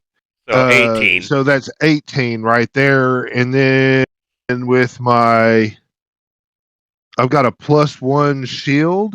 So that makes it 19. I thought I got 1 for the shield and another one for the +1. You're right. So that makes it 20. So my AC is 20 now. Yep. After this bit, my AC will be 20, but it's still going to be 22 because we're hiding the armor temporarily while we leave this place. We're sticking it in our safe. Yep. And we're going to tell them that it was inscribed that it's been relocated to the Imperial City. Okay. Oh no. In addition, Wait. Make a note that says, "Ha ha ha! Your armor is in another city, the Imperial City," or something like that. Yeah, Malachi will write that shit in Elvish on a scroll. Rob, make up some thieves' name. Did we meet somebody to blame it on? You know, I was just going to tell them to go to the Imperial City and go down below the floorboards of the whatever the name of that whorehouse where Restore the Rogue was from, you know? yeah. And there is the special cache and the, you know, thou can only open up the special cache at midnight on a full moon. It will only be available then.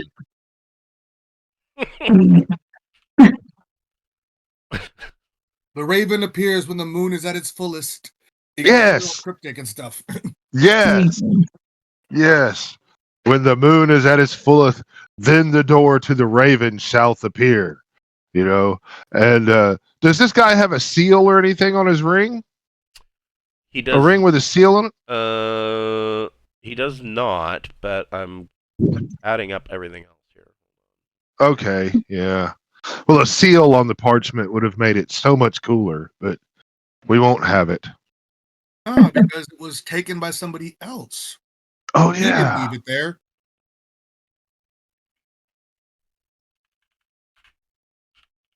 All right. Oh, we could make it look like it was part of a fucking scavenger hunt. You know? Put a bunch of random bullshit and then this raven armor kind of in the middle of it. You know? So let's say there are 7 pieces of jewelry worth 500 gold pieces each. 7 pieces of jewelry, 500 each. These are on the cheaper side. But are one of these jewelry the seal? No.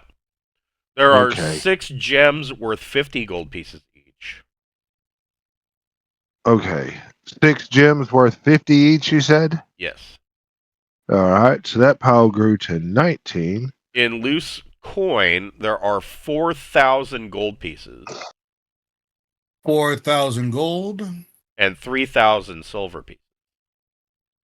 3,000 silver. And that's what's in here. We should probably, when we open up the portal, drop that off. Might as well. So yeah, we're taking the time to do a massive dump of a bunch of gold and gems and jewelry into the to the magic thing. Jumping and, into Castle Braun. right. Okay. Yeah. And it is the end of the third hour. You guys would want to take a 10-minute rest or suffer a -1 penalty to everything. Gonna close the door a bit, can we? Yeah. Yeah, You want we'll Mira in close the door. Yeah, close the door for our rest. Yes, man. Yep. And Malachi, during the 10 minutes, can he snatch the eyeballs out of the Draco list? Sure. Want to do that, and then I'm going to cast. Well, you would The, want I don't know. I don't know that you want Malachi to do it, but you could get. Let's see. Jackson or Dentry would be your best choices for doing that because they have the foraging abilities. They would have a 2 and 6 chance, or Okay. actually probably better than that. Let's see. Well, yeah, we want to increase the chances. We'd like to preserve these eyeballs if we could. Yeah, let me take a look at Jackson. He's a ranger. He would have a 5 and 6 chance. There you go. You got eyeballs.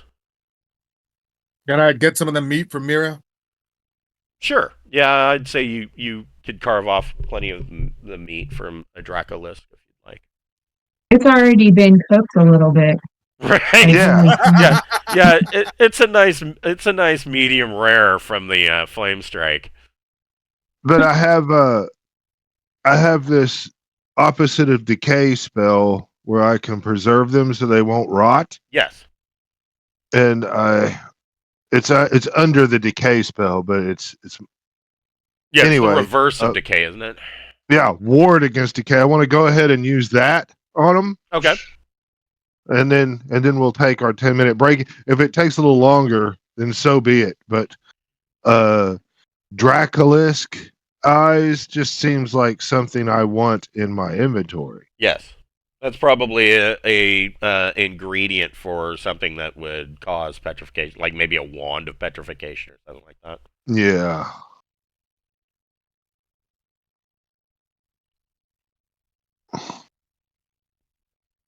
So, looking at this map, it looks like there are only 2 rooms that you haven't gone into in this tomb if you wanted to go for completionist. Yes. There are 2 Now rooms. that he has the armor, he must have all. There are two rooms on the east side. Well, We've already desecrated all these tombs. We might as well go all out. Yes. What we Well, can, 'cause now, they're gonna be mad. hold on. Now this whole thing here is made of gold, and if we break it down into small enough pieces, we can stick it in the thing. So to break it down, this is a big sarcophagus. I would say Mhm. you're probably looking at a lot of time because Maybe the lid could get shoved through. Because it's thin. I'm just guessing. That's what I was thinking. Yeah. But not the whole thing. the lid itself is probably going to weigh quite a bit, but I would think that Dentry and Peppermint could probably lift it. They're probably the strongest 2 characters in the group. Then definitely taking the lid and putting it in our place then. Okay. I would say that would probably take, a half an hour to wrangle it through the mirror. Cool. Borman is All all right. about, yeah. So, okay. Yeah, you get the lid. Let's see. How much is the lid worth? Solid gold sarcophagus lid.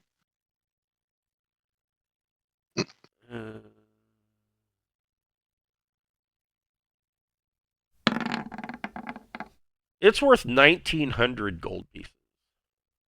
Damn. That's worth fucking looting. If you just thought I was looting before, yeah.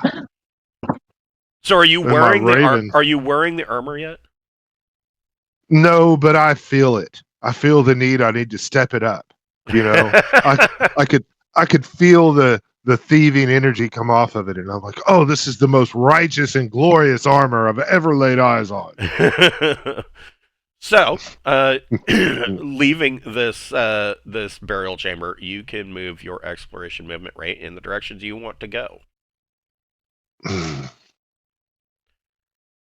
think we're coming down this way, right? Yeah, so it'd be these last two rooms on the eastern side. Yeah. Oh, if Mira could have got some kind of healing while we were resting, that would have been cool. Yeah, you can Like do that. a spell. Oh, we've or got a a- potion or anything. We've got to cross the water again. Is that what we have to do? Yeah, but there is this rotted out bridge up here to the north. Oh, that seems safe. I mean, can't we just water walk? Yeah. Can we just water Mira walk gets and flagged use the yeah. Thank you. Yeah, I mean, Can we you could pass around the ring of water Oh, walking. well, I I'd mean, allow that. a combination of the water walk and the broom, and Yeah. should be able to get us all over in relative ease is what I want. Okay, I see them now. We're gonna start with this bottom one, looking for traps and shit outside it, Okay. as we've all been kind of shuffled over here. And I got a 2, so Okay. Malachi's like, man, I've spent a hell of a lot of spells today. It's Yeah, I'm worn out. yeah, really tired. I've stand and chanted and done weird dances. So you do not find any traps. Then we're gonna do the same thing that we always do about opening up these fucking You see doors. that the red clay that seals this door shut is cracked, and both air and moisture would have been let into the tomb. We just gotta open it up. Then we gotta get Dentry and his manly muscles. But he's all the way back here. Shit. Dentry's like, y'all just left me behind again. The best way to slow up the game is to give you more icons to move around. Right? Yeah, Brian Okay. hates to move icons All right. So Like, what icons? Damn it. or tokens, I guess. Call it On what you here. will. If I gotta move stuff now, I'm like, wait, what? Yeah. By the end of this, we're gonna have like 30 little tokens on our little crews. We keep collecting people. We like them all. That's the problem. Because if we didn't like Peppermint, we'd have left her dumbass dead. right? No shit, right? Yeah. So Dentry bashes in the door, and I will tell you what you see. So this chamber, you see the sarcophagus, clearly a wooden sarcophagus that is rotted through, turned to muddy sawdust in places. And you can see that the bottom portion of the sarcophagus, it has rotted out, and treasure coins have spilled out into the muddy sawdust. You see that the floor is set with red clay and set into the red clay, presenting a zigzagging pattern from the door to the sarcophagus, are green and white plaster tiles. There's no traps here at all. You also, though, set into niches on either side, so here and here, are niches in the wall, and there are, well, you see these.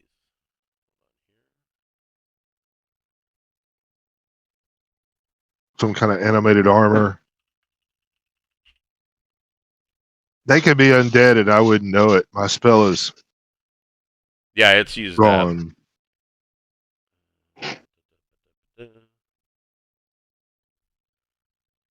Gantry is willing to invisible himself and just walk in and blunt force it all. Hell yeah. So there are these skulls set into these niches that look like this.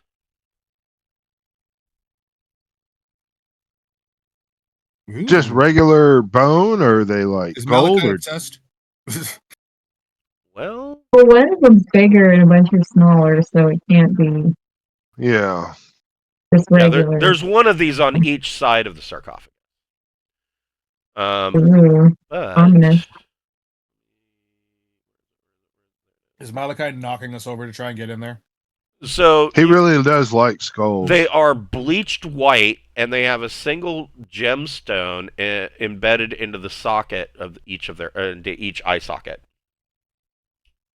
Oh, well. Huh. I need to go on and start trying them out. So, Borman. Let's see.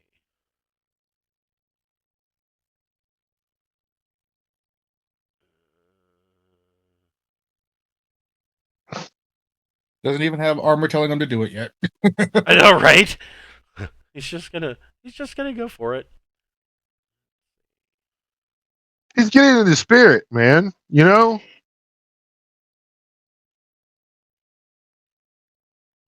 We're not gonna check the sarcophagus before we do this part, you know? No, we're gonna loot first. Y'all are welcome to do that. I am pulling out a dagger and walking towards those skeleton eye things. But we could all walk at the same time, right? Yeah. As these, not even looking in the mouth to see if there's like a trap to go off. I rolled a 6 on straps check, so I can't be too careful. Oh yeah.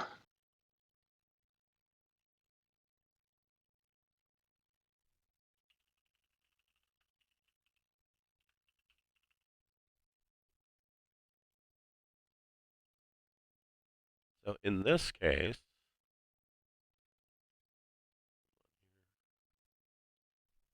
Borman, roll a d6.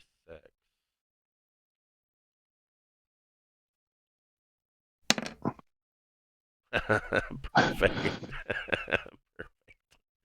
Perfect. So let's see. Holy shit.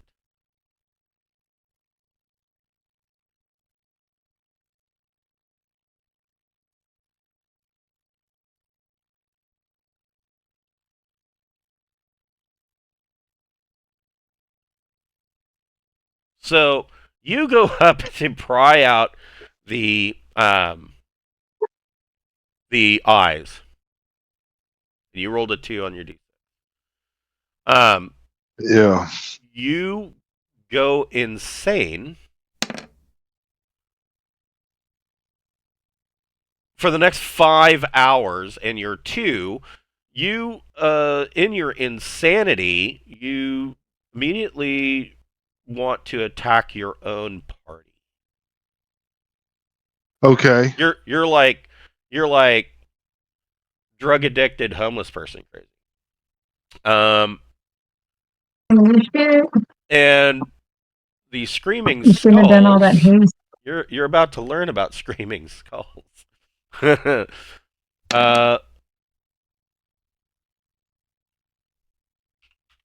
Everybody roll initiative.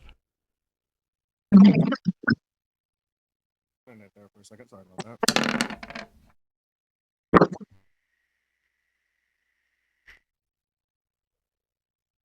And 2.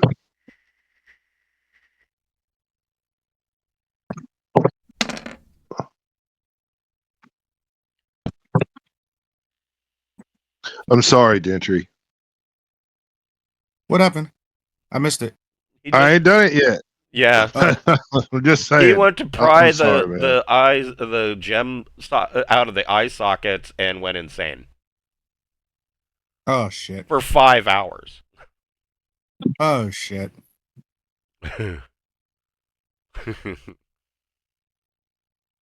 Well, I had meant right before my internet went out, I'd meant to put Gentry right next to him and then my internet went over for a second. So I'm like, Dentry's standing next to me. He went in because I'd said that he was going to brute force it to look for traps and stuff too. Yeah. So Hell yeah. so everybody needs to roll initiative. Catching you up. Yeah. 5, 2, 1. And Dentry needs to roll a d6 for surprise. Okay.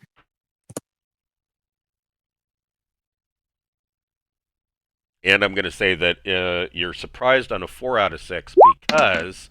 Oh, you're not surprised. I was going to say you're surprised on a 4 out of 6 because Borman's invisible. But I guess you're not going to be surprised.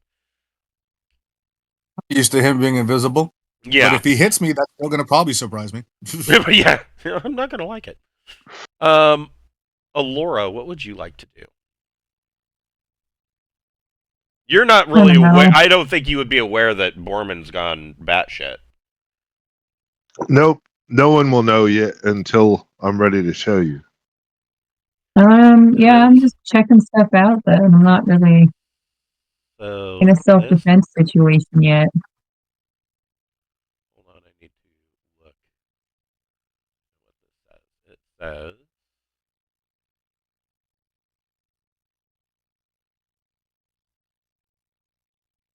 each round. So we'll get to roll each round to see how Borman's going to act. So what's Alora doing? She's just checking stuff out. She doesn't know it's a self-defense situation. Okay. Borman, what are you doing? Borman's gonna backstab Dentry and yell, "Give me back my jacket!" Dang. Does a 20 hit? 20 does not hit. So thank God. You would have had to take a -2 on that anyway because of my that's true. He's got a displacer cloak. So yeah, Borman goes now in for I know you're attacking me, so now I'm like, what the fuck? Yeah, you see Borman attack you. So it.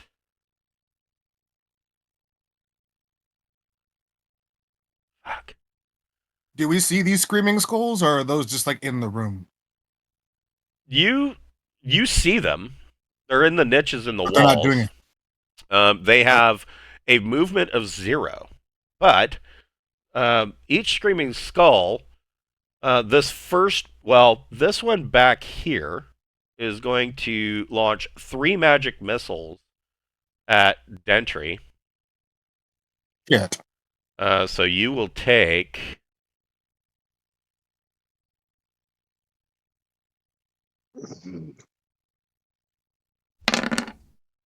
13 points of damage. And this one is going to launch 3 at Borman. Or 8 points of damage.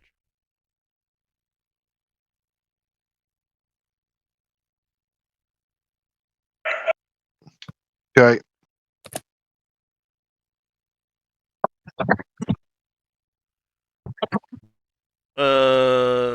Yeah, you see, so Alora, you and Dentry and Borman, you see these magic missiles launch from the gems and the eye sockets, slamming into Dentry and Borman.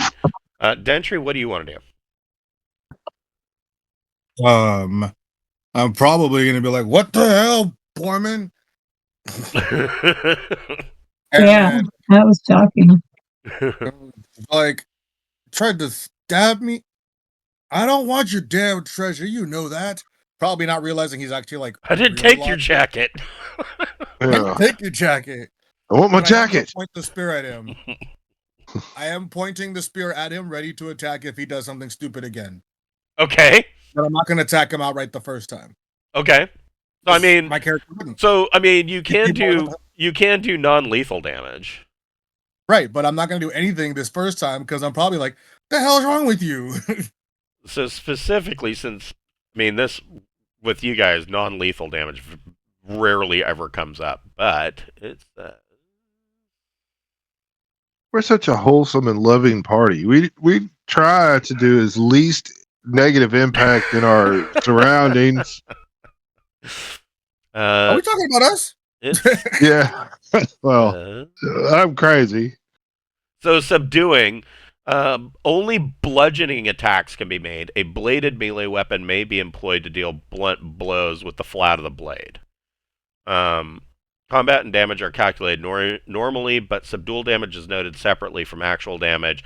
An intelligent character or monster reduced to 0 hit points due to subdual damage will surrender, or let's call it what it is, be knocked unconscious. But you wouldn't kill them. So so Dentry, you're holding him at spear point. Peppermint, Like, what? Shit. what does Peppermint?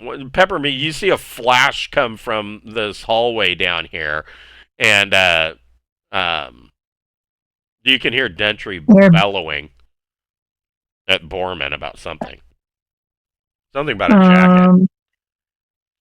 He's probably got it under control, right? You would hope. 15, 20, 25, 30. Okay, now I can see in there and be on hand if stuff gets crazy. I mean, he is a muscular, semi-manly half-orc. You would hope that he would have it. He's a barbarian, so you would hope that he would have it. Him. No rush. Okay, so you're moving down there. Jackson, what are you doing? You hear the same thing going on. Jackson's gonna. Oh wait, no. Jackson goes after Mavis. I put my initiative in late. Oh, sorry. That's my bad. Oh, gotcha. There we go. So Mavis, what are you wanting to do?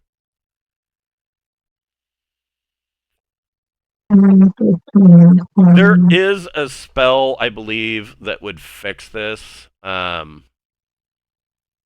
don't think I have it. You may not have it. Oh, knock him out. We had a lot of scrolls.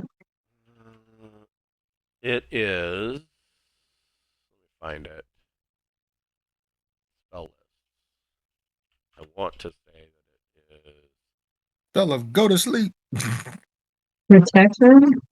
No, it would be how does it not? It's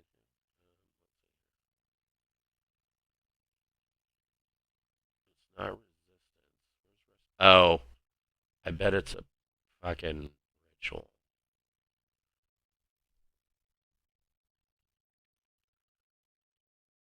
Which I'm now rethinking after the fact. I love that this trap was probably designed for someone who was wearing the armor, but that's just so much his personality already. Right. That it was gonna happen either way. Right. I could see that this was probably written. Someone's wearing the armor. Ooh, gems, but gotta get the gems.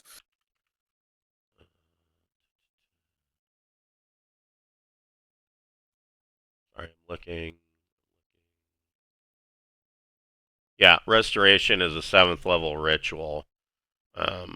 No, I don't have that one.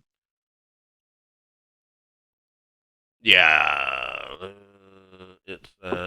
it says will restore 1 full level that has been lost due to energy drain to any creature that is touched. Spell will not restore more than 1 level and will not add a level if none has been lost. The casting of the restoration ritual is taxing and will cause the casters involved to lose 1 level of experience, regaining this lost level through rest for 2d10 days. The reverse of this is life drain. But I would say restoration, I would think, would also restore sanity. Or maybe there was, I think there was like a lesser restoration. I don't know that I included it in this book. But I know that one of those spells, there would be restoration, but if you don't have it, then you don't have it. So what is Mavis doing? I use my movement to get into the room. It's not clear what's happening yet, just that 2 people are fighting, you know. Right. Like, stop fighting! Yeah. That's not going to be shit, but that's what I'll say. What's Jackson doing? Jackson is now going to run to the door. Pretty crowded in there already. He'll be like, what's going on? What'd I miss? Okay. I guess it's not that crowded. Malachi. I can work my way past. I think I guess I can work my way past. Malachi would have probably seen what happened. What does Malachi want to do?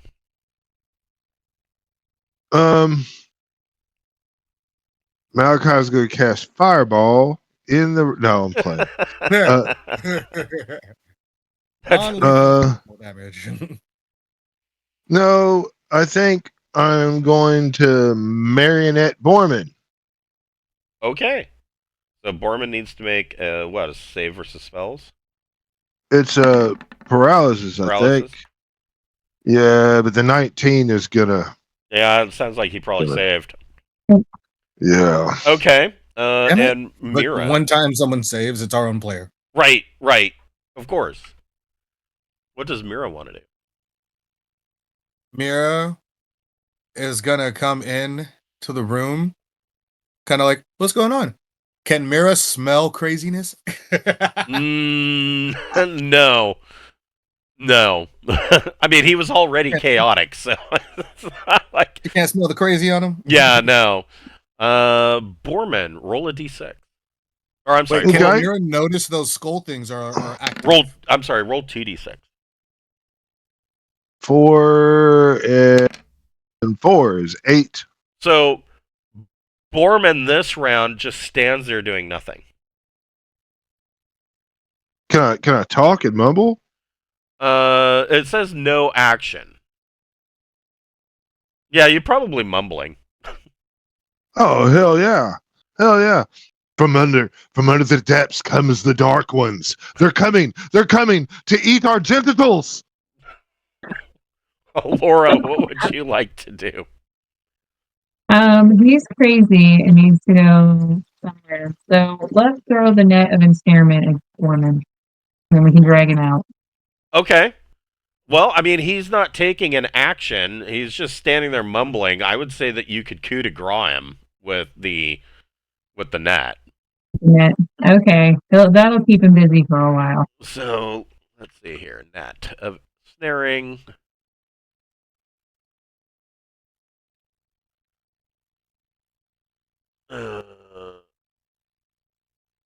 So he is ensnared. He is entangled and trapped in the Move net. out of here too. Crowded as hell. Right. Borman is ensnared and mumbling. The screaming skulls. This one is going to magic missile Mira, and this one's going to magic missile Mavis. Okay. Mira takes 13, and Mavis takes 15 points of damage from magic missiles. Oh my. That is so real. I don't know about y'all, but I'm thinking, it'd be a really good idea to not get any more magic missiles. You do something about the skulls? Yeah. So let me put a. Now we know the skulls are dangerous. I'm going to put a net on Borman, so he is marked. Dentry, what do you want to do? We'll close up after this round. Dentry, now realizing that the skulls are the issue, will come over to this, move over here, and actually no, Dentry's gonna stay where he is, be the tank he is, and just attack the hell out of this one with, of course, the stupid spear, because I believe it's the greatest thing ever made. Sure, go ahead. Stupid spear. Okay. That's a D20 plus 4. Oh, damn it, all my rolls went away. That is a hit. That's a D6 minus 1. Points of damage. Die, stupid scoldy eyes! So that's die! a pretty solid hit. The skull seems like it's pretty resilient, though. Peppermint, what do you want to do? Kill the skulls! I was actually thinking of taking the net with Borman and dragging it out. Okay. Yeah, I don't know that there's anything worth a shit in there, so why bother, Yeah, you can. I will say you don't even have to move. You can move Borman out back that way for your 20 Yeah. feet of movement. Mavis, what are you doing? I am in pain. That sucks. Oh, these are I'm not. getting out. These are not undead. Okay, I ran out anyway though, because I got hit so hard with the missiles. Yeah, you kind of took it right in the face, didn't you? Yeah, and they're like embedded in the wall. I don't think they're gonna follow us, are they? No, they can. They have 0 movement. Okay, great. Well, I'm just running away then because I Jackson, what do you want to do? Get out of there! Runs in to protect Mira from this particular screaming skull and will attack that skull Okay. to put himself between it.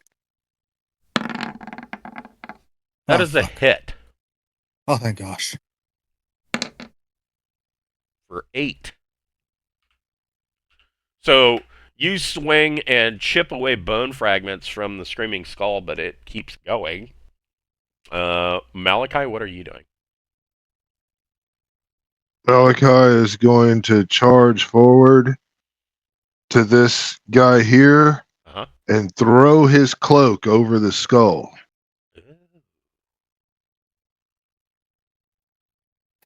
Block its sight. What's Yeah, he'll be like a key component to the magic missile is one must see the target. That And is he true. He will put the cloak over the skull and nod smartly. Yes, that is Now, a whether it damn works good or not- idea. So it is now effectively blind, and it has no line of sight for any more magic missiles. Yeah. Okay. Oh, that's smart. What does Mira want to do? Mira is gonna and run out of the room because that last one was mighty painful. Yes, kicked its ass. All right. Well, we will pause here for this week, and we will deal with the rest of the Screaming Skull conundrum and Borman's insanity next week, at 12 o'clock on Saturday. But before we do that, I'm And going Borman to... was known for his sane and well thought out. Yes, yes. You know. So, everybody gets 3,850 XP. That's a nice chunk. 3,850. That is a nice, sexy chunk of experience.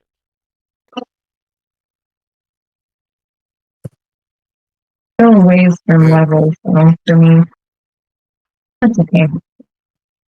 Even Peppermint? Yeah, Yeah, I think half-orcs level a little bit slowly, but that's mostly because of their innate abilities.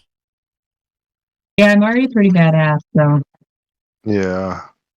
I'm not mad at it. I'm just happy that bullshit with fucking throwing the cloak over it worked. Yeah, That was didn't really... I wouldn't have considered that. That's a smart move. well, thinking outside the box is my strong suit. I can see that. That is part of a successful rules lawyer. Yes. You must be able to think outside the box to advocate for your fellow party members. And making complicated jobs like shattered femurs simple by just amputating the leg. Yes. What kind of doctor does not? Have you watched any kind of medical show? You know, right? You know, when they come in, and they're like, "Oh my God, we've got to take this dog's heart and transplant it into the president, or he's gonna die." And all the doctors are like, "I want to do that procedure. I'd like to write the paper on that." And so that's kind of where I go with Bocephus is like, "Oh man, I need to do the most complex surgeries I can on everybody." And on every single person, right? Yes. Yeah. To write papers. Well, I had a doctor when I first injured my knee. I never had a problem with my knees ever in my entire life until I injured it, right? And this doctor, every time for like 2.5 years that I saw this son of a bitch, every time I went in, he would want to talk to me about my diet, and oh, you need to lose weight. I'm like, yeah, no shit. I'm fucking 50 years old. I'm fat. I get it. He's like, well, you need to lose weight, and if you have a hard time, I recommend every time. I recommend the Mediterranean diet, and if you don't have any success with that, we could do like stomach stapling and gastro bypass. I'm like, I'm not going in for surgery to reduce my stomach size so I can lose 60 to 100 pounds. I'm not doing that. Like, what the fuck? Gotta make Right, everything. so with surgeons, they have like these weekend seminars where you can learn to be a bariatric surgeon, and then they sell it to like everybody. So Clearly, that was a yeah, side hustle. yeah. Well, and he would put at that time the Mediterranean diet was the big fad, and it's like every and of course because it was a workman's comp thing, I had to see him sometimes like twice a month. The guy didn't do anything for me. And yet I kept having to see him, see if there was any progress. I'm like, no, there's no fucking progress. You haven't done anything. Like, what the shit? Yeah. Foreman is a Do something. I'll level. let you know if there's progress. Right. Foreman's a level 7 fighter now. Nice. Oh wow! So You leveled up while you're in the crazy. Yeah, your yeah, insanity. he comes out stronger. Yeah, your insanity made you stronger as a fighter. Yeah. Oh, you're only one one time level more than me as a fighter. I really got a multi-class at this point. I'm seeing the benefits of this for everybody else. Well, yeah, but you level up way slow. I mean, You say that, but like they're damn near the same level as me in 2 classes. But they're not. Yeah. So like let's say that you're a level 8 fighter. He's like a level 4 fighter and a level 4 thief. No, I'm a level 7 fighter. I'm a level 7 fighter, level 7 thief. I've got 68,000 experience points roughly in both. Right. So any Both fighter and thief. experience points he gets, he has to divide by 2.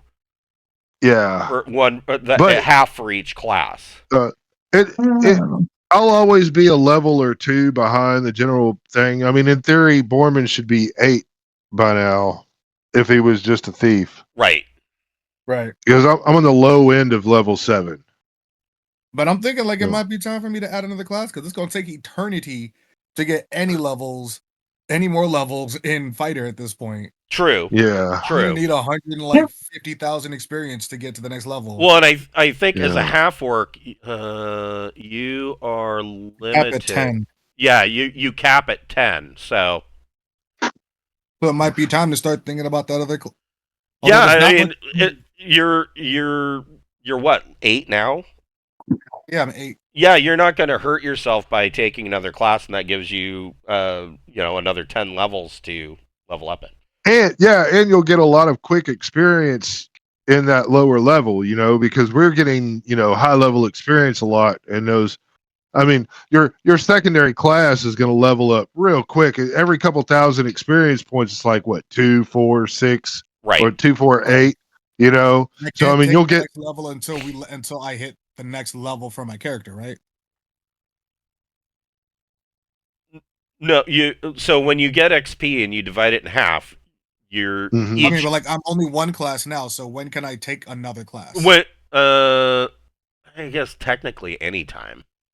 I mean, it's usually when you get another level. Okay. That's what I was saying, because like in that case, like I won't be able to take another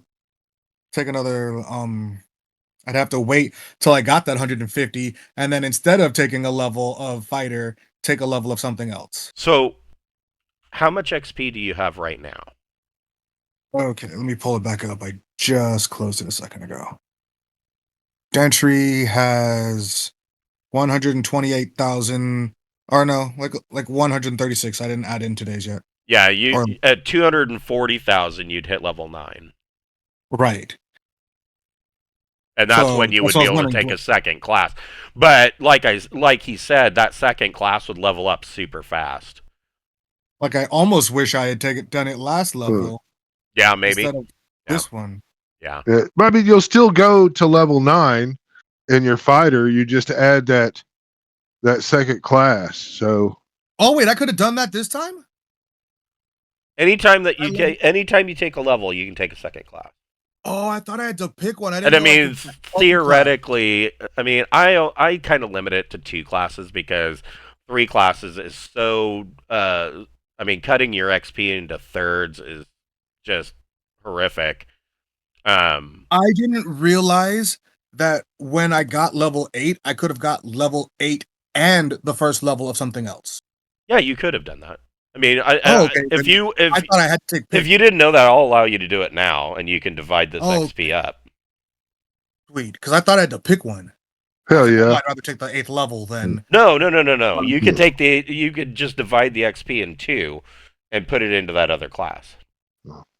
Okay, If you think Bocephus is bad, like doing random cybernetic replacements, I once played a doctor named Sid that when you came to him, he made you wait 2 hours before he'd even discuss what was wrong with you. Well, most frequently in sci-fi games, Yeah. the person who plays the doctor is usually fucked up.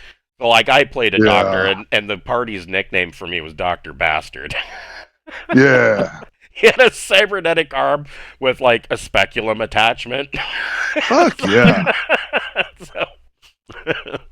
Yeah. What kind of traveler doctor doesn't clone half the crew? Right? You know? Yes. I mean, Are you really a science fiction doctor if you're not a mad scientist? yeah. My God. Most of the Marvel thieves, were ran by doctors. Right. And I've never heard anybody complain about malpractice to somebody that wasn't a doctor. Right. All right. Well, we will pick this up next week at 12 o'clock on Saturday. Thank And you. That I was will fun. I will see Cameron and Wes on Wednesday night for the return of Pirates of Drenax. Yeah. Thank you very much, sir. Appreciate Thank you you. as always. All right. Have a good night, it was guys. really fun. Yeah. Had a good time.